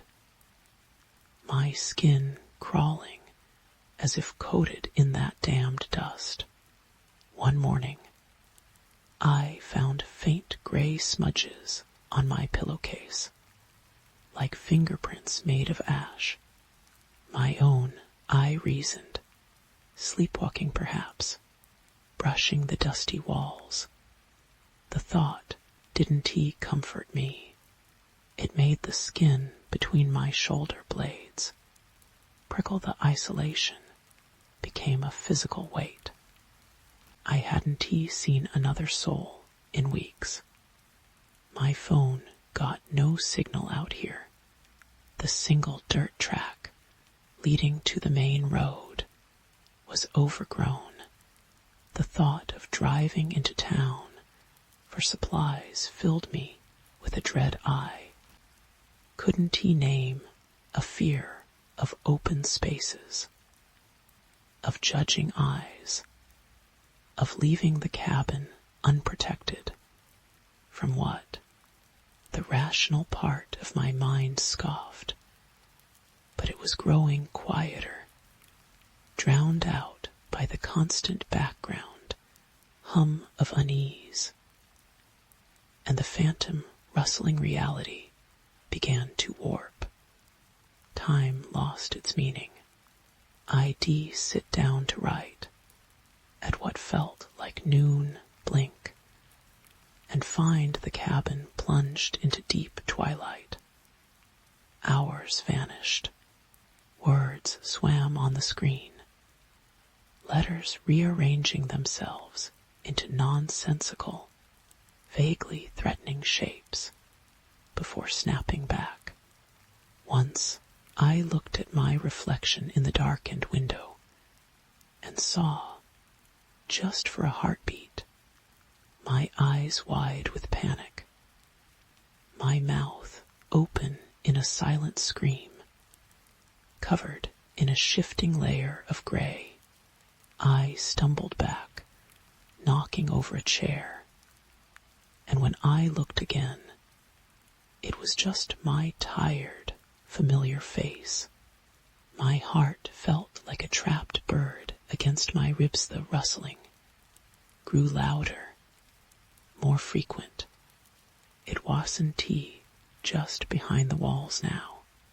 It seemed to emanate from the corners of the ceiling, under the floorboards, inside the closet. I started avoiding certain parts of the cabin. The narrow hallway leading to the bedroom felt like a tunnel. The air thick and resistant. The small, dark bathroom became a chamber of horrors. Every time I flicked the light switch, the bare bulb would flicker violently, casting leaping, distorted shadows that seemed to crawl with movement before steadying. I stopped looking in the mirror. The dust was everywhere. It coated my food, gritty between my teeth. It got into my lungs. I developed a dry, hacking cough that left me breathless. One afternoon, bent double, after a particularly violent fit, I coughed something small and hard into my hand. Not phlegm. A tiny, desiccated wing, translucent gray, veined like a dead leaf. I stared at it, cold terror washing over me. A moth wing. But I hadn't seen a single insect since arriving. I threw it into the cold fireplace, scrubbing my hand raw on my jeans that night. The rustling became a roar, a dry, furious susurration that filled the entire cabin. I huddled on the sagging couch, wrapped in a blanket that felt gritty, my eyes darting frantically across the shadowed room. The single lamp cast a weak pool of light, making the darkness beyond seem deeper, more alive. Shapes moved in the periphery, fleeting, fluttering shadows that vanished when I looked directly at them. Was I hallucinating, or were they there, driven by a terror that overrode reason?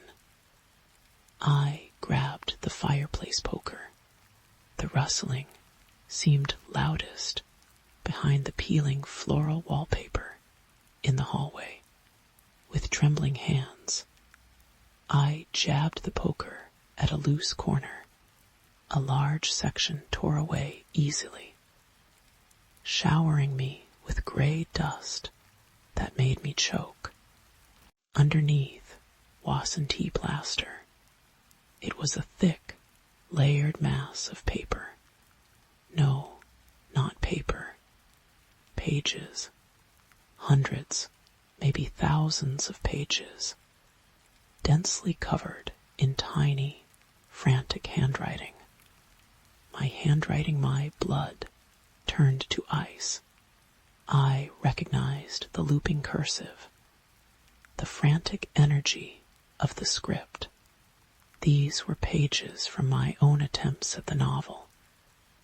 The pages ID crumpled and tossed into the wastebasket over the past weeks. But they weren't crumpled. They were pressed flat, layered like papier-mâché, forming the very wall, and they were covered, absolutely crawling, with tiny gray moths, not moving, just clinging, their dusty wings perfectly still, blending into the written words. They looked desiccated, empty husks, the rustling sound intensified, vibrating through the floorboards. It wasn't tea coming from the walls. It was coming from inside the layered pages, from the moths, or from something beneath them. I leaned closer, my breath ragged, the smell of decay and sweet rot overwhelming, as I watched, frozen in horror. The surface of the layered pages rippled, not like paper, but like skin. A slow, undulating movement traveled beneath the surface, disturbing the layer of dead moths, making their wings tremble, as if caught in a phantom breeze. My gaze snagged on a patch of exposed script near the tier. Not my novel. These words were different, fragmented, desperate sentences. Can't he remember arriving dust? Is memory eating the past? The cabin wasn't empty. She was here first, the woman in the walls trying to write her out. But she writes back in my hand. The moths are her thoughts, escaping, infesting. I am becoming the dust, a memory, sharp and brutal, ripped through the fog of fear, not of arriving here, but of before. A frantic phone call, a social worker, calm, detached voice. My mother, found in her own apartment, walls papered with years of her own paranoid ramblings, layered thick, the place choked with dust and dead moths. They said dementia, late stage, forgotten, forgotten, until now the rustling peaked into a crescendo, a dry, chitinous roar. The layered pages bulged violently, where torn the wallpaper. Something was pushing against the underside, something large and heavy, straining against the compressed layers of my discarded words and dead thoughts. The dead moths cascaded down like gray snow. The bulge stretched the papery surface taut, forming the vague, horrifying outline of a face pressed against the other side, lips formed by straining paper, eye sockets, deep indentations filled with shifting gray dust. My dust. Her dusted. Didn't he speak? It exhaled. A plume of fine gray powder billowed from the straining mouth hole, engulfing me. I choked, inhaling the bitter, sweet rot of decayed paper and forgotten memories. The dust coated my tongue, my throat, my lungs. It wasn't just dust anymore. I could feel it, the fragmented sentences, the desperate fear, the hollow emptiness of the dead moths. My mother lost thoughts, my own discarded words, becoming part of me. The face in the wall pushed harder. The paper groaned, threatening to split. The rustling wasn't just sound anymore. It was a physical vibration, shaking my bones. I stumbled back, dropping the poker, my vision swimming with gray motes. The cough ripped through me again, uncontrollable, each spasm bringing up more of that vile grit. I looked down at my hands. They were gray, not dirty. The skin itself seemed dull, desiccated, taking on the color and texture of the dust, like the moths, like the thing in the wall. The revelation wasn't just about the past. It was about the present. The escape wasn't from the city. It was a retreat into the family inheritance. The cabin wasn't neglected. It was preserved, a monument to decaying minds. And I wasn't writing a novel. I was building the walls, layer by discarded layer, word by forgotten word. I was papering over the truth, trapping her inside, trapping myself inside with her. The moths weren't invaders. They were the essence escaping. The dust wasn't from the walls. It was the walls. It was me, the bulge, in the layered pages, stretched impossibly thin, a single long finger, made of compressed paper and dust, pierced through the surface. It twitched, probing the air of the hallway. Then another finger joined it, tearing the hole wider.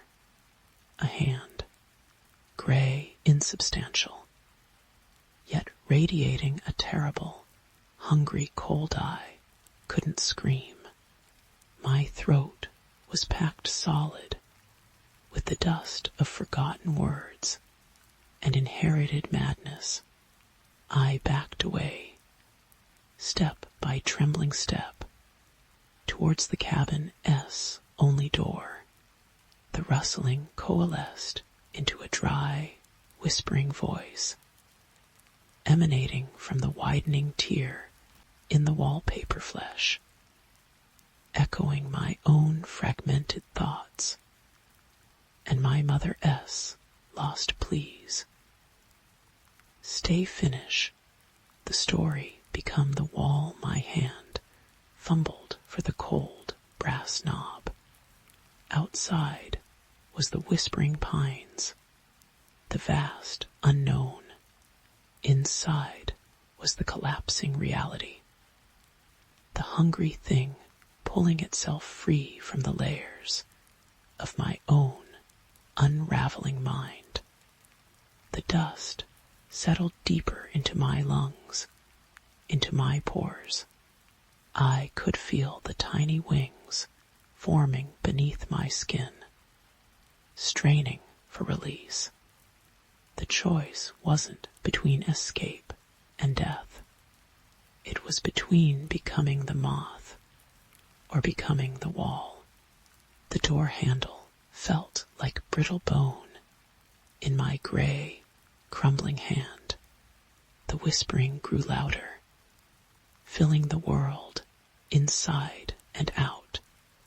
Almost home, the dust sighed on my breath. Story 7.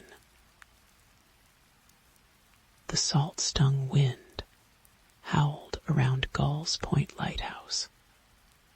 A lonely finger of crumbling granite spearing into the perpetually gray Atlantic. Silas Marsh felt the damp cold seep into his bones. A familiar companion in his 3rd year as keeper. The town below, Port Haddock, was a smear of fog-shrouded lights, barely visible from his isolated perch. Loneliness was part of the job. But lately, it had curdled into something else, a watchful silence that pressed in heavier than the sea mist. It began subtly, almost dismissibly. The tides seemed wrong, not drastically, but enough that Silas, who knew the rhythm of the ocean like his own heartbeat, felt a discordant note. High tide lingered minutes too long, the receding water leaving behind a scum of unnaturally thick, iridescent brine that smelled faintly of ozone and decay. A scent that clung stubbornly to the rocks, even after the waves returned. Then came the fog, not the usual rolling banks, but a thick, viscous blanket that settled with unnatural speed, muffling the world beyond the lantern room into a suffocating, gray-white void. It felt less like weather and more like presence. One wind-scoured night, while polishing the massive Fresnel lens, Silas heard it, not the groan of the structure or the crash of waves, but a low, guttural thrumming. It seemed to emanate from the very bedrock beneath the lighthouse. A vibration felt more in the marrow of his teeth and the pit of his stomach than heard. It lasted only seconds, then vanished, leaving behind a profound silence that felt accusing. He chalked it up to stress. The isolation playing tricks, but the tricks escalated. Objects in the keeper's cottage. A cramped space clinging to the lighthouse base began migrating. His favorite pipe, always on the mantel, appeared on the kitchen table. A jar of coffee grounds was found meticulously stacked on the cold hearth. Tiny, perfect spirals, drawn in the condensation on the window panes, greeted him each misty morning. They were tea fingerprints. They were too intricate, too precise, etched by something with impossible dexterity. He wiped them away, his hand trembling, the air in certain spots, particularly near the heavy, iron-bound door leading down to the old fuel storage vaults, grew unnaturally cold. A chill that bypassed skin and settled directly into the soul. Then came the whispers, not words exactly, more like the distorted echo of voices heard through fathoms of water, or the sighing of wind through colossal, unseen structures. They seemed to coil around him in the lantern room during his long night watches, slithering just below the threshold of comprehension, filled with a terrible, alien longing. He'd spin around, lantern beams slicing the gloom, revealing only empty stone and swirling fog. Yet the feeling of being studied, assessed, intensified. Sleep became a battleground. Visions plagued him, glimpses of impossible geometries that hurt his mind to perceive. Vast, shifting shapes moving through abyssal darkness. And a single, cyclopean eye, cold and ancient, regarding him from the depths of his own nightmares. The lighthouse itself seemed to turn against him. he climbed the spiral staircase, only to find the number of steps had changed. One night, descending, the worn stone beneath his boots felt disturbingly soft, almost yielding like flesh. He recoiled, stumbling back, and the sensation vanished. The heavy brass door to the fuel vaults, always securely bolted, was found slightly ajar one morning. From the darkness beyond the crack seeped that same ozone decay stench, overpoweringly strong, and a damp, rhythmic sound like something immense breathing. He slammed the door shut, ramming the bolts home with frantic strength. His heart hammering against his ribs. The sea grew restless. Waves no longer crashed. They slammed against the point with unnatural ferocity, throwing up plumes of spray that seemed to hang in the air too long, forming fleeting, monstrous shapes before collapsing. The water itself darkened, taking on a bruised, purple-black hue under the perpetually overcast sky. Silas watched from the lantern room as monstrous, serpentine shadows writhed just below the surface, far larger than any creature known to inhabit these waters. He told himself it was just the play of light and shadow on the turbulent water, a trick of his exhausted mind. But the dread solidified, cold and heavy, in his gut one evening, checking the light S mechanism. He saw his reflection distorted in the polished brass housing. His face was gaunt, eyes wide with terror, but superimposed over it, faint yet undeniable, was another visage, a suggestion of wet, leathery skin, eyes like polished obsidian devoid of light, and a gaping maw lined with needle-like protrusions. He cried out, stumbling back, and the reflection snapped back to his own terrified features, rationality frayed.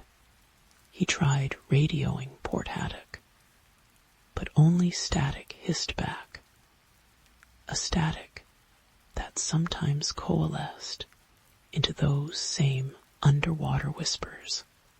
He considered making the treacherous climb down the cliffs, but the fog, thick as wool, seemed to cling deliberately to the path, obscuring the sheer drops. Escape felt less like an option and more like a cruel joke. The final descent began with the brine lines. He woke to find thick, sticky trails of that iridescent slime leading from the bolted vault door across the cottage floor and ending at the foot of his narrow bed. The stench was overwhelming, a physical assault. Panic, pure and icy, seized him. He grabbed his heavy-duty flashlight and stormed towards the vault door, determined to face whatever was mocking him. The bolts, thick iron rods he secured himself, were cold to the touch, slick with condensation. He slid them back with trembling hands, the screech of metal echoing in the confined space. He pushed the heavy door open. The beam of his flashlight cut through the absolute darkness of the vault. A cavernous space carved into the bedrock. The air was frigid, thick with the ozone decay smell, and damp. The rhythmic breathing sound was louder now, resonant, coming from everywhere and nowhere.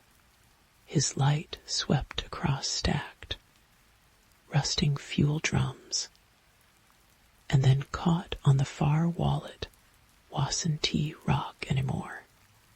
The stone had flowed. It formed impossible curves and acute angles that defied physics. Surfaces that seemed both solid and disturbingly fluid, reflecting the light in ways that hurt his eyes, and etched into this transformed surface, glowing faintly with a sickly green phosphorescence, were symbols. They were antique carved. They seemed grown, organic. They pulsed with a slow, deliberate rhythm, matching the deep thrumming he felt before. Looking at them filled his mind with vertigo and a crushing sense of insignificance. The maddening glimpse of an intelligence vast, ancient, and utterly indifferent to human concepts of life or death. Wet, dragging sound came from the deepest shadows, near where the vault sloped down towards the sea caves rumored to honeycomb the point. Silas swung the light. Something immense shifted, not a shape he could comprehend, but a suggestion of wet, glistening bulk, the size of a small whale, but moving with impossible, boneless fluidity. He saw a patch of skin like blackened coral, the glint of something that might have been an eye, a cluster of lightless spheres, reflecting his beam with cold malice. The thrumming intensified, vibrating through the soles of his boots, resonating in his skull. It wasn't just sound. It was language, a communication on a level that bypassed words and drilled directly into primal fear. He tried to scream, but only a choked gasp escaped. The dragging sound grew closer. The symbols on the wall pulsed brighter, casting writhing, monstrous shadows that danced around him. He backed away, fumbling for the door. His flashlight beam wavered, then died, plunging him into utter blackness save for the pulsing green symbols. The breathing was right beside him now, hot and damp, and smelling of the deep ocean trench. Something cold and slimy brushed against his hand. He slammed the vault door shut with a strength born of pure terror. Ramming the bolts home once more, he collapsed against it, gasping, sweat freezing on his skin. He was trapped, not just in the lighthouse, but in a nightmare made manifest. Port Haddock might as well be on the moon. The entity wasn't in the vault, the lighthouse, the very point they were becoming part of it, an extension of its ancient, alien consciousness, seeping into reality days blurred. The fog never lifted. The whispers became a constant susurration in his mind, echoing the thrumming from below. the brine lines reappeared daily, now tracing intricate, spiraling patterns across the floors and walls. He saw fleeting glimpses of the thing, more often a shadow that moved independently. A wet gleam in a dark corner. The impossible geometry of the vault door S-frame seeming to subtly shift when he wasn't looking directly at it. He stopped sleeping. Food tasted like ash. His reflection in the lantern glass became a gaunt, hollow-eyed stranger. And sometimes, just for a flicker, the wet, alien visage would overlay his own the lighthouse beam. His sole purpose, his beacon of order, began to change. Its pure white light sometimes fractured, casting brief, sickly green or purple hues across the churning water. Ships that shouldn't be there, ancient, rotting hulks with tattered sails, or sleek, black vessels of impossible design, seemed to glide through the unnatural fog just beyond the beam's reach, vanishing when he tried to focus one rain-lashed midnight. During his watch, the thrumming reached a crescendo. The entire tower vibrated. The massive lens seemed to warp, the glass groaning under unseen pressure. Below, the sea didn't just rage, it boiled, and then, cutting through the storm S-roar and the deep thrum, came a new sound, a voice. It wasn't the whispers. This was clear, resonant, speaking perfect, archaic English, yet devoid of any human warmth or inflection. It emanated from the vault door below, vibrating through the stone floor into his very bones. Keeper Sila's marsh stelas froze, blood turning to ice.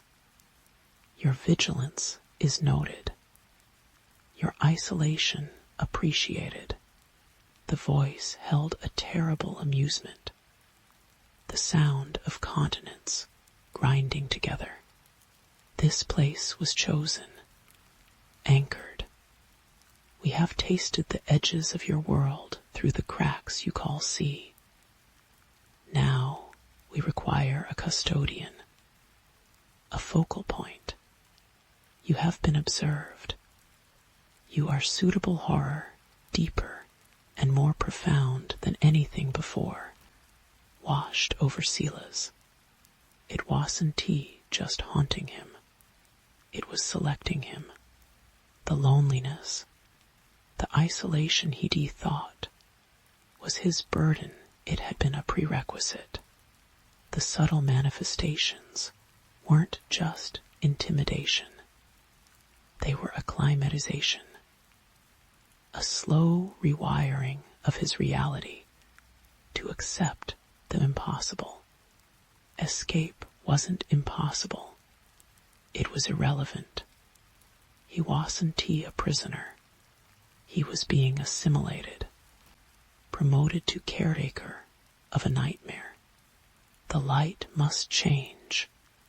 The voice continued, a command that brooked no argument. It must beckon differently. Guide not the lost, but the seeking. The deep dweller stirs. It hungers for the surface tremors you call life. Prepare the beacon, keeper marsh.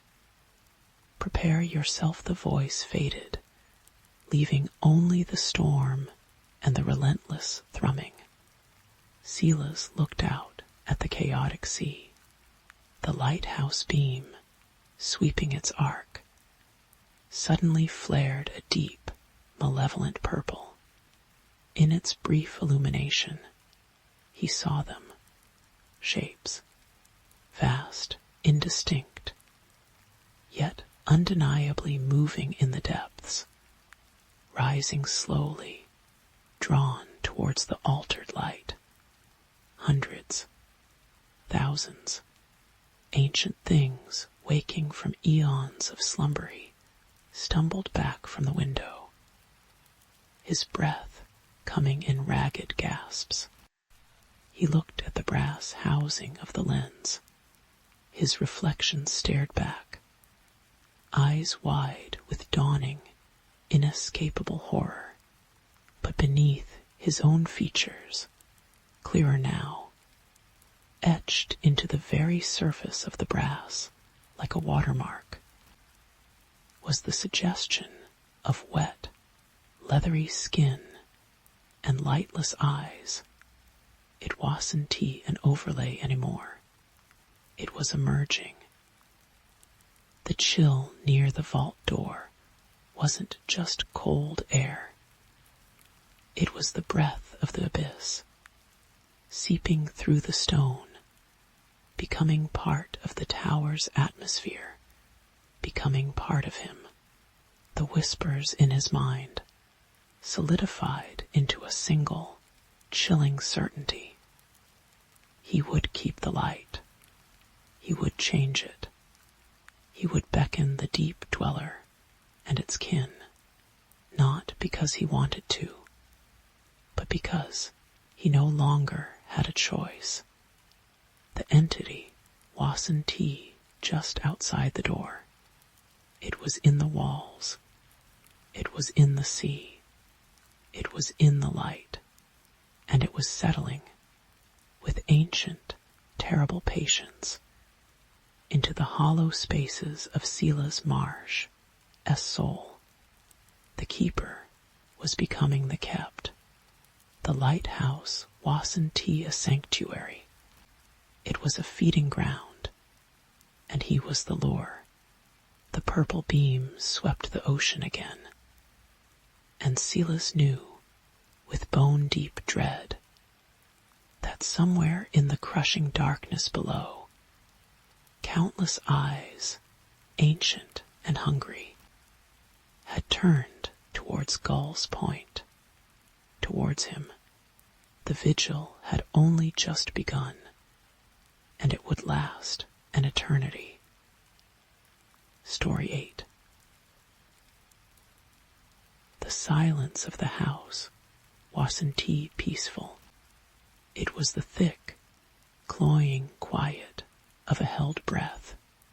Alara had inherited the place from her grandmother, Agnes, a woman whose stern face in photographs seemed perpetually braced against unseen storms. Moving in felt less like a homecoming and more like trespassing in a tomb that hadn't quite settled. The first oddity was the smell, not decay, not damp, but a pervasive scent of loam, rich, dark, wet earth that lingered strongest in the hallway near the basement door. It clung to the faded floral wallpaper, a scent utterly alien to the dry, clean air of the rest of the house. Alara scrubbed the walls, aired the rooms, even sprinkled baking soda. The smell remained. A silent, earthy accusation. Then came the sounds, not the usual groans and sighs of an old house, but distinct, purposeful taps. They started inside the walls, behind the plaster.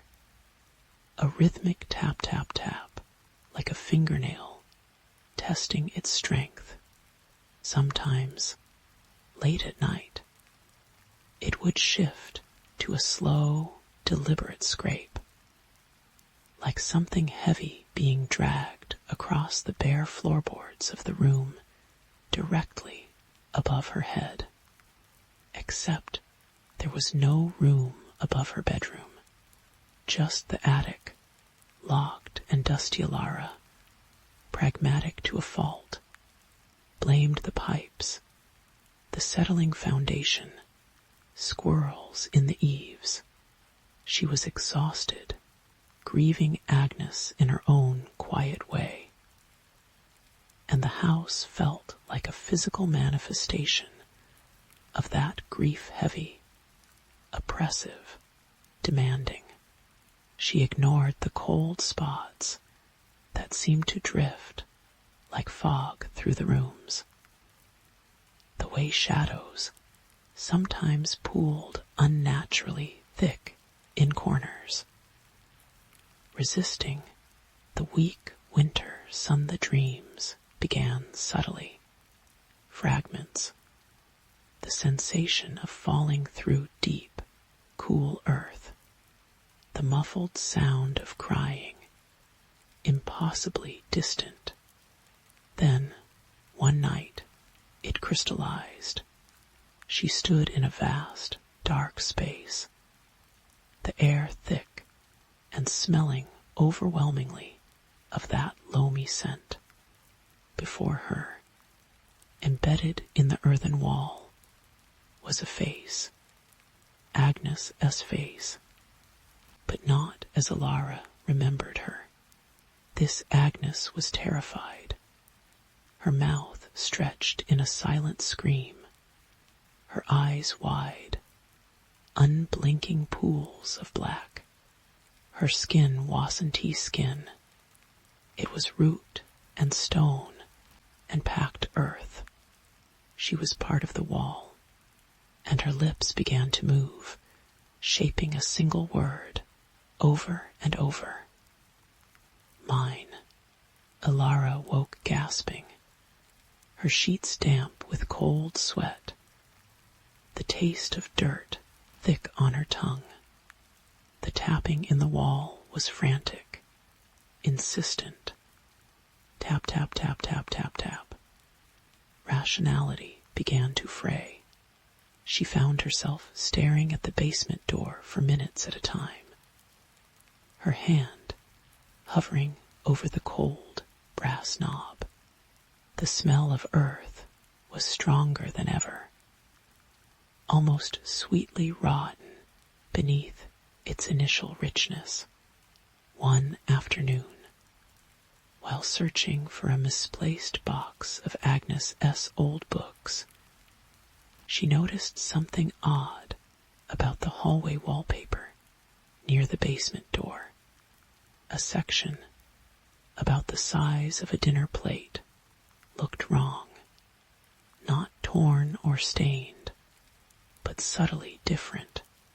The pattern of faded roses seemed slightly shifted, the colors a fraction darker, the texture less like paper and more like dried mud. She reached out, her fingertips brushing the surface. It felt cool, slightly yielding, and undeniably damp. A shiver, colder than the drafts, traced her spine, driven by a dread that outweighed her fear. Alara finally tackled the basement, the key found in Agnes' ancient sewing box, turned with a gritty reluctance. The stairs groaned under her weight. Below, the air was frigid and thick with the loam smell, now layered with the sharp tang of mildew, and something else, a faint, coppery scent like old blood. The single bare bulb cast long, trembling shadows that seemed to writhe against the rough stone walls. It was smaller than she remembered, dank, cobwebs draped like funeral shrouds, and there, in the far corner, was the source of the tapping sound. Not pipes, not animal reveals a section of the wall, roughly the size of a man, was bulging inwards. The stones seemed strained, pushed out of alignment. From within the bulge, muffled but distinct, came the rhythmic tap-tap-tap. It paused as Alara's light hit it. Then, slowly, deliberately, it began again. Tap, tap, tap, her breath hitched, fogging the cold air. She stepped closer, her boots crunching on grit. The stones weren't just displaced. They seemed absorbed, like the wall itself was softening, yielding to the pressure from within, and in the dim light, she saw it. A dark, wet stain seeping from between the stones at the center of the bulge. Not water.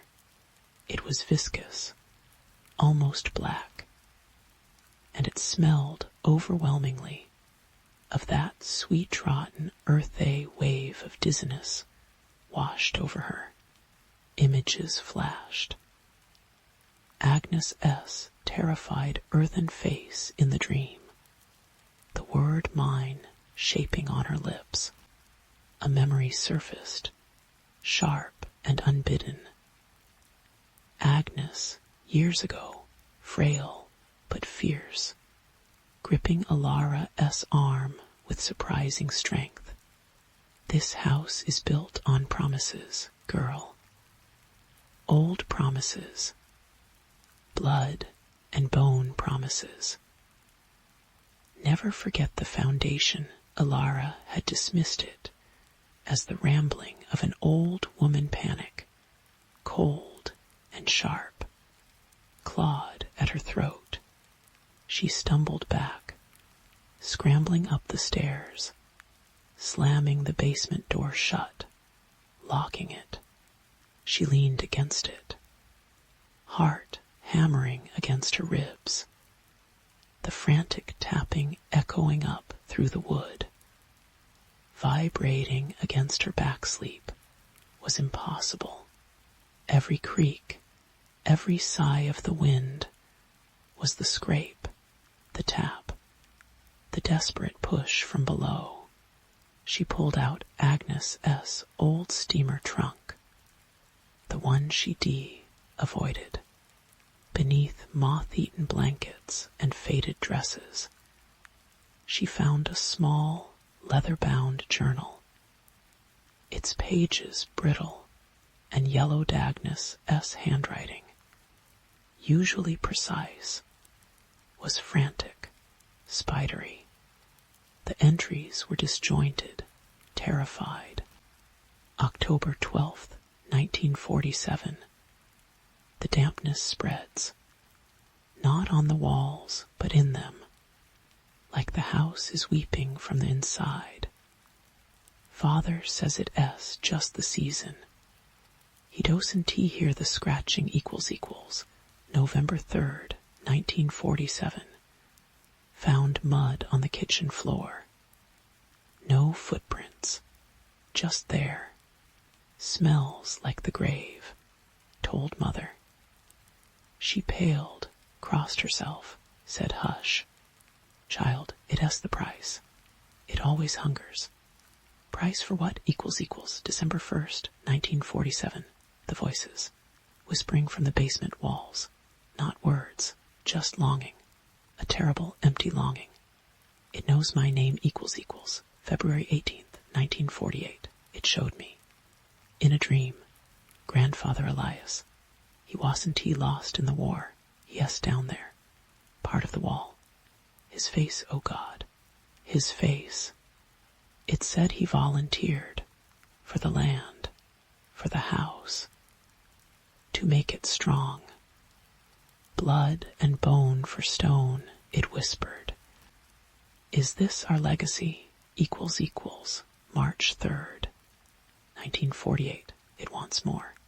The damp patch in the hall is growing. It feels warm sometimes, like skin.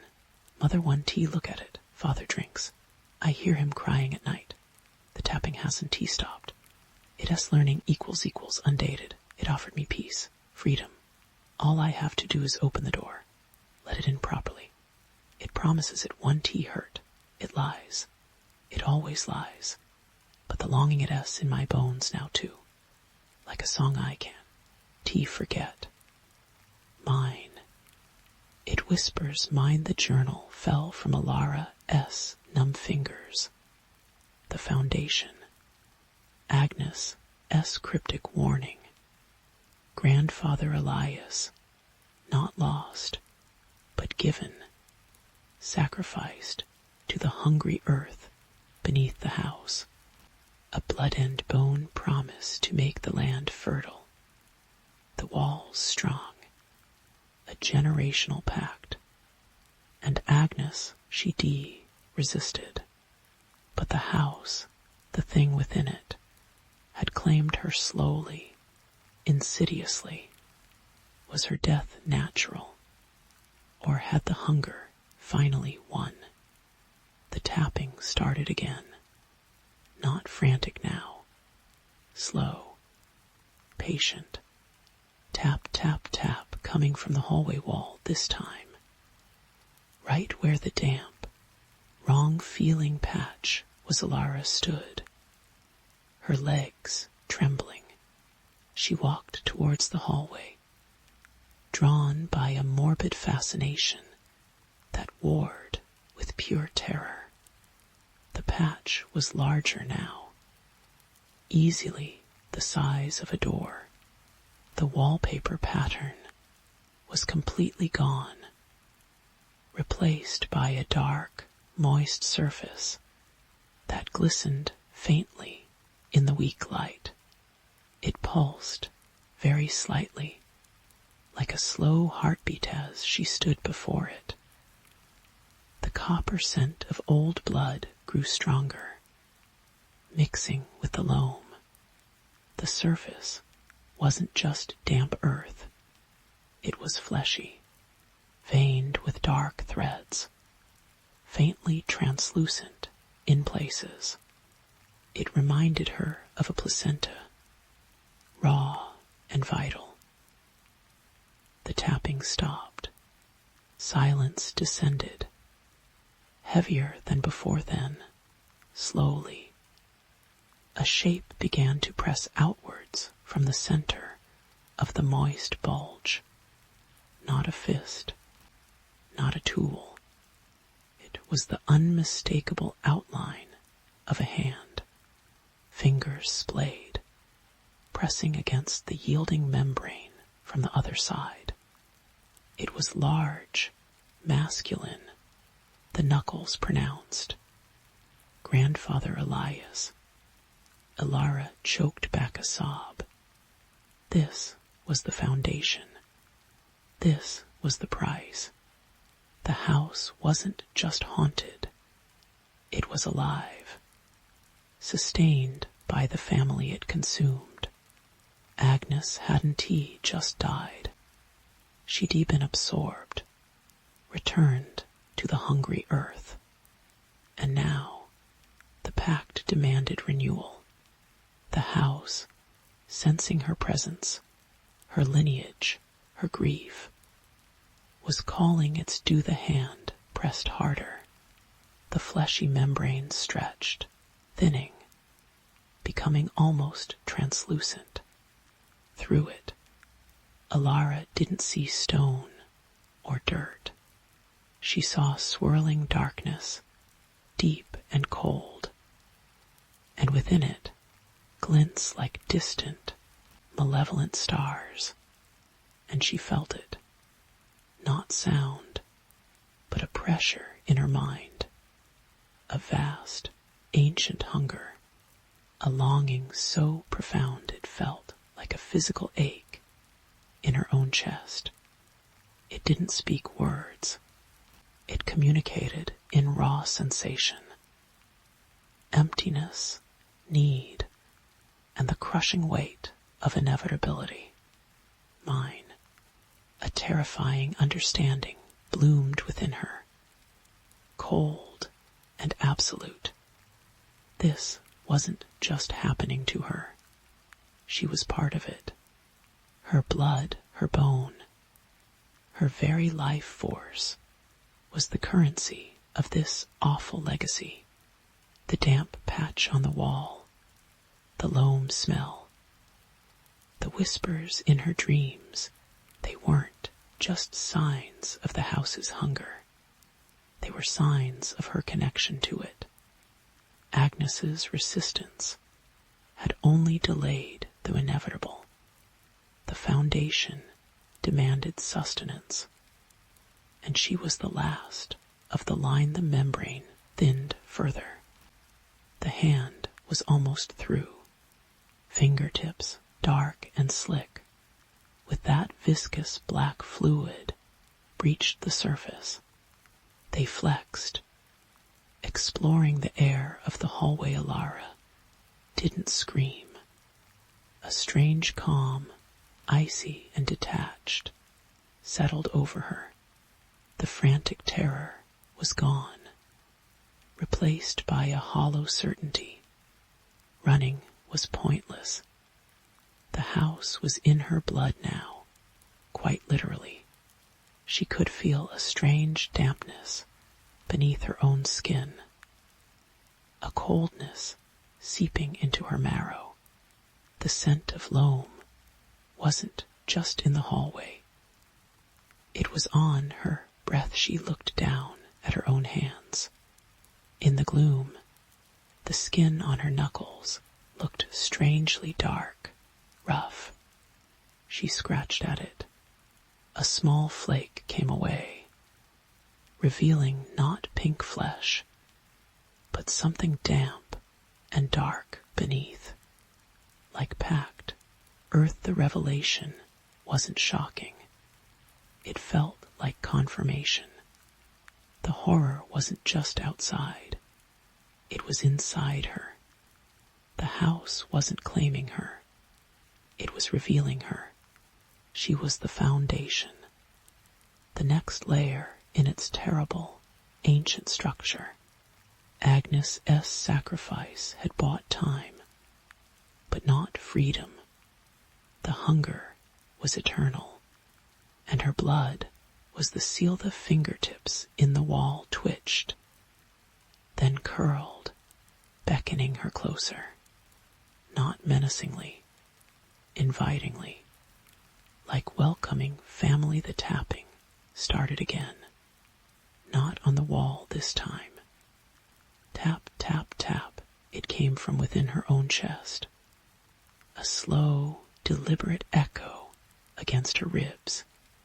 Her heart beat, but wrong, thick, heavy, like a fist knocking on the door of her soul from the inside. Alara took a shuddering breath, the air tasting of grave dirt and old blood.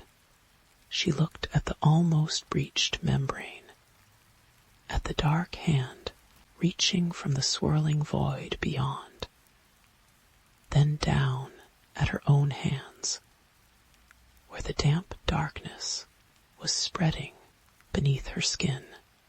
The whispering wasn't just in the walls anymore. It was a susurrus in her own veins, a chorus of ancient, hungry voices. Mine, they sighed, inside and out. Mine. The house held its breath, waiting. The foundation was ready for its new stone, and Alara, standing before the pulsing wall, her own body betraying her, knew the door wasn't just in the hallway. It was within her, and it was already opening. The cold, damp promise of the earth seeped up through her feet. A welcoming embrace from below. The tapping in her chest grew louder, synchronizing with the slow, inevitable push of the hand through the wall. There was no scream left, only the terrible, silent understanding of the consumed becoming the consumer, the inheritor becoming the inheritance, forever bound in the dark, hungry embrace of the foundation. The light from the single bulb flickered, and the shadows on the walls deepened, stretching towards her with grasping fingers of their own.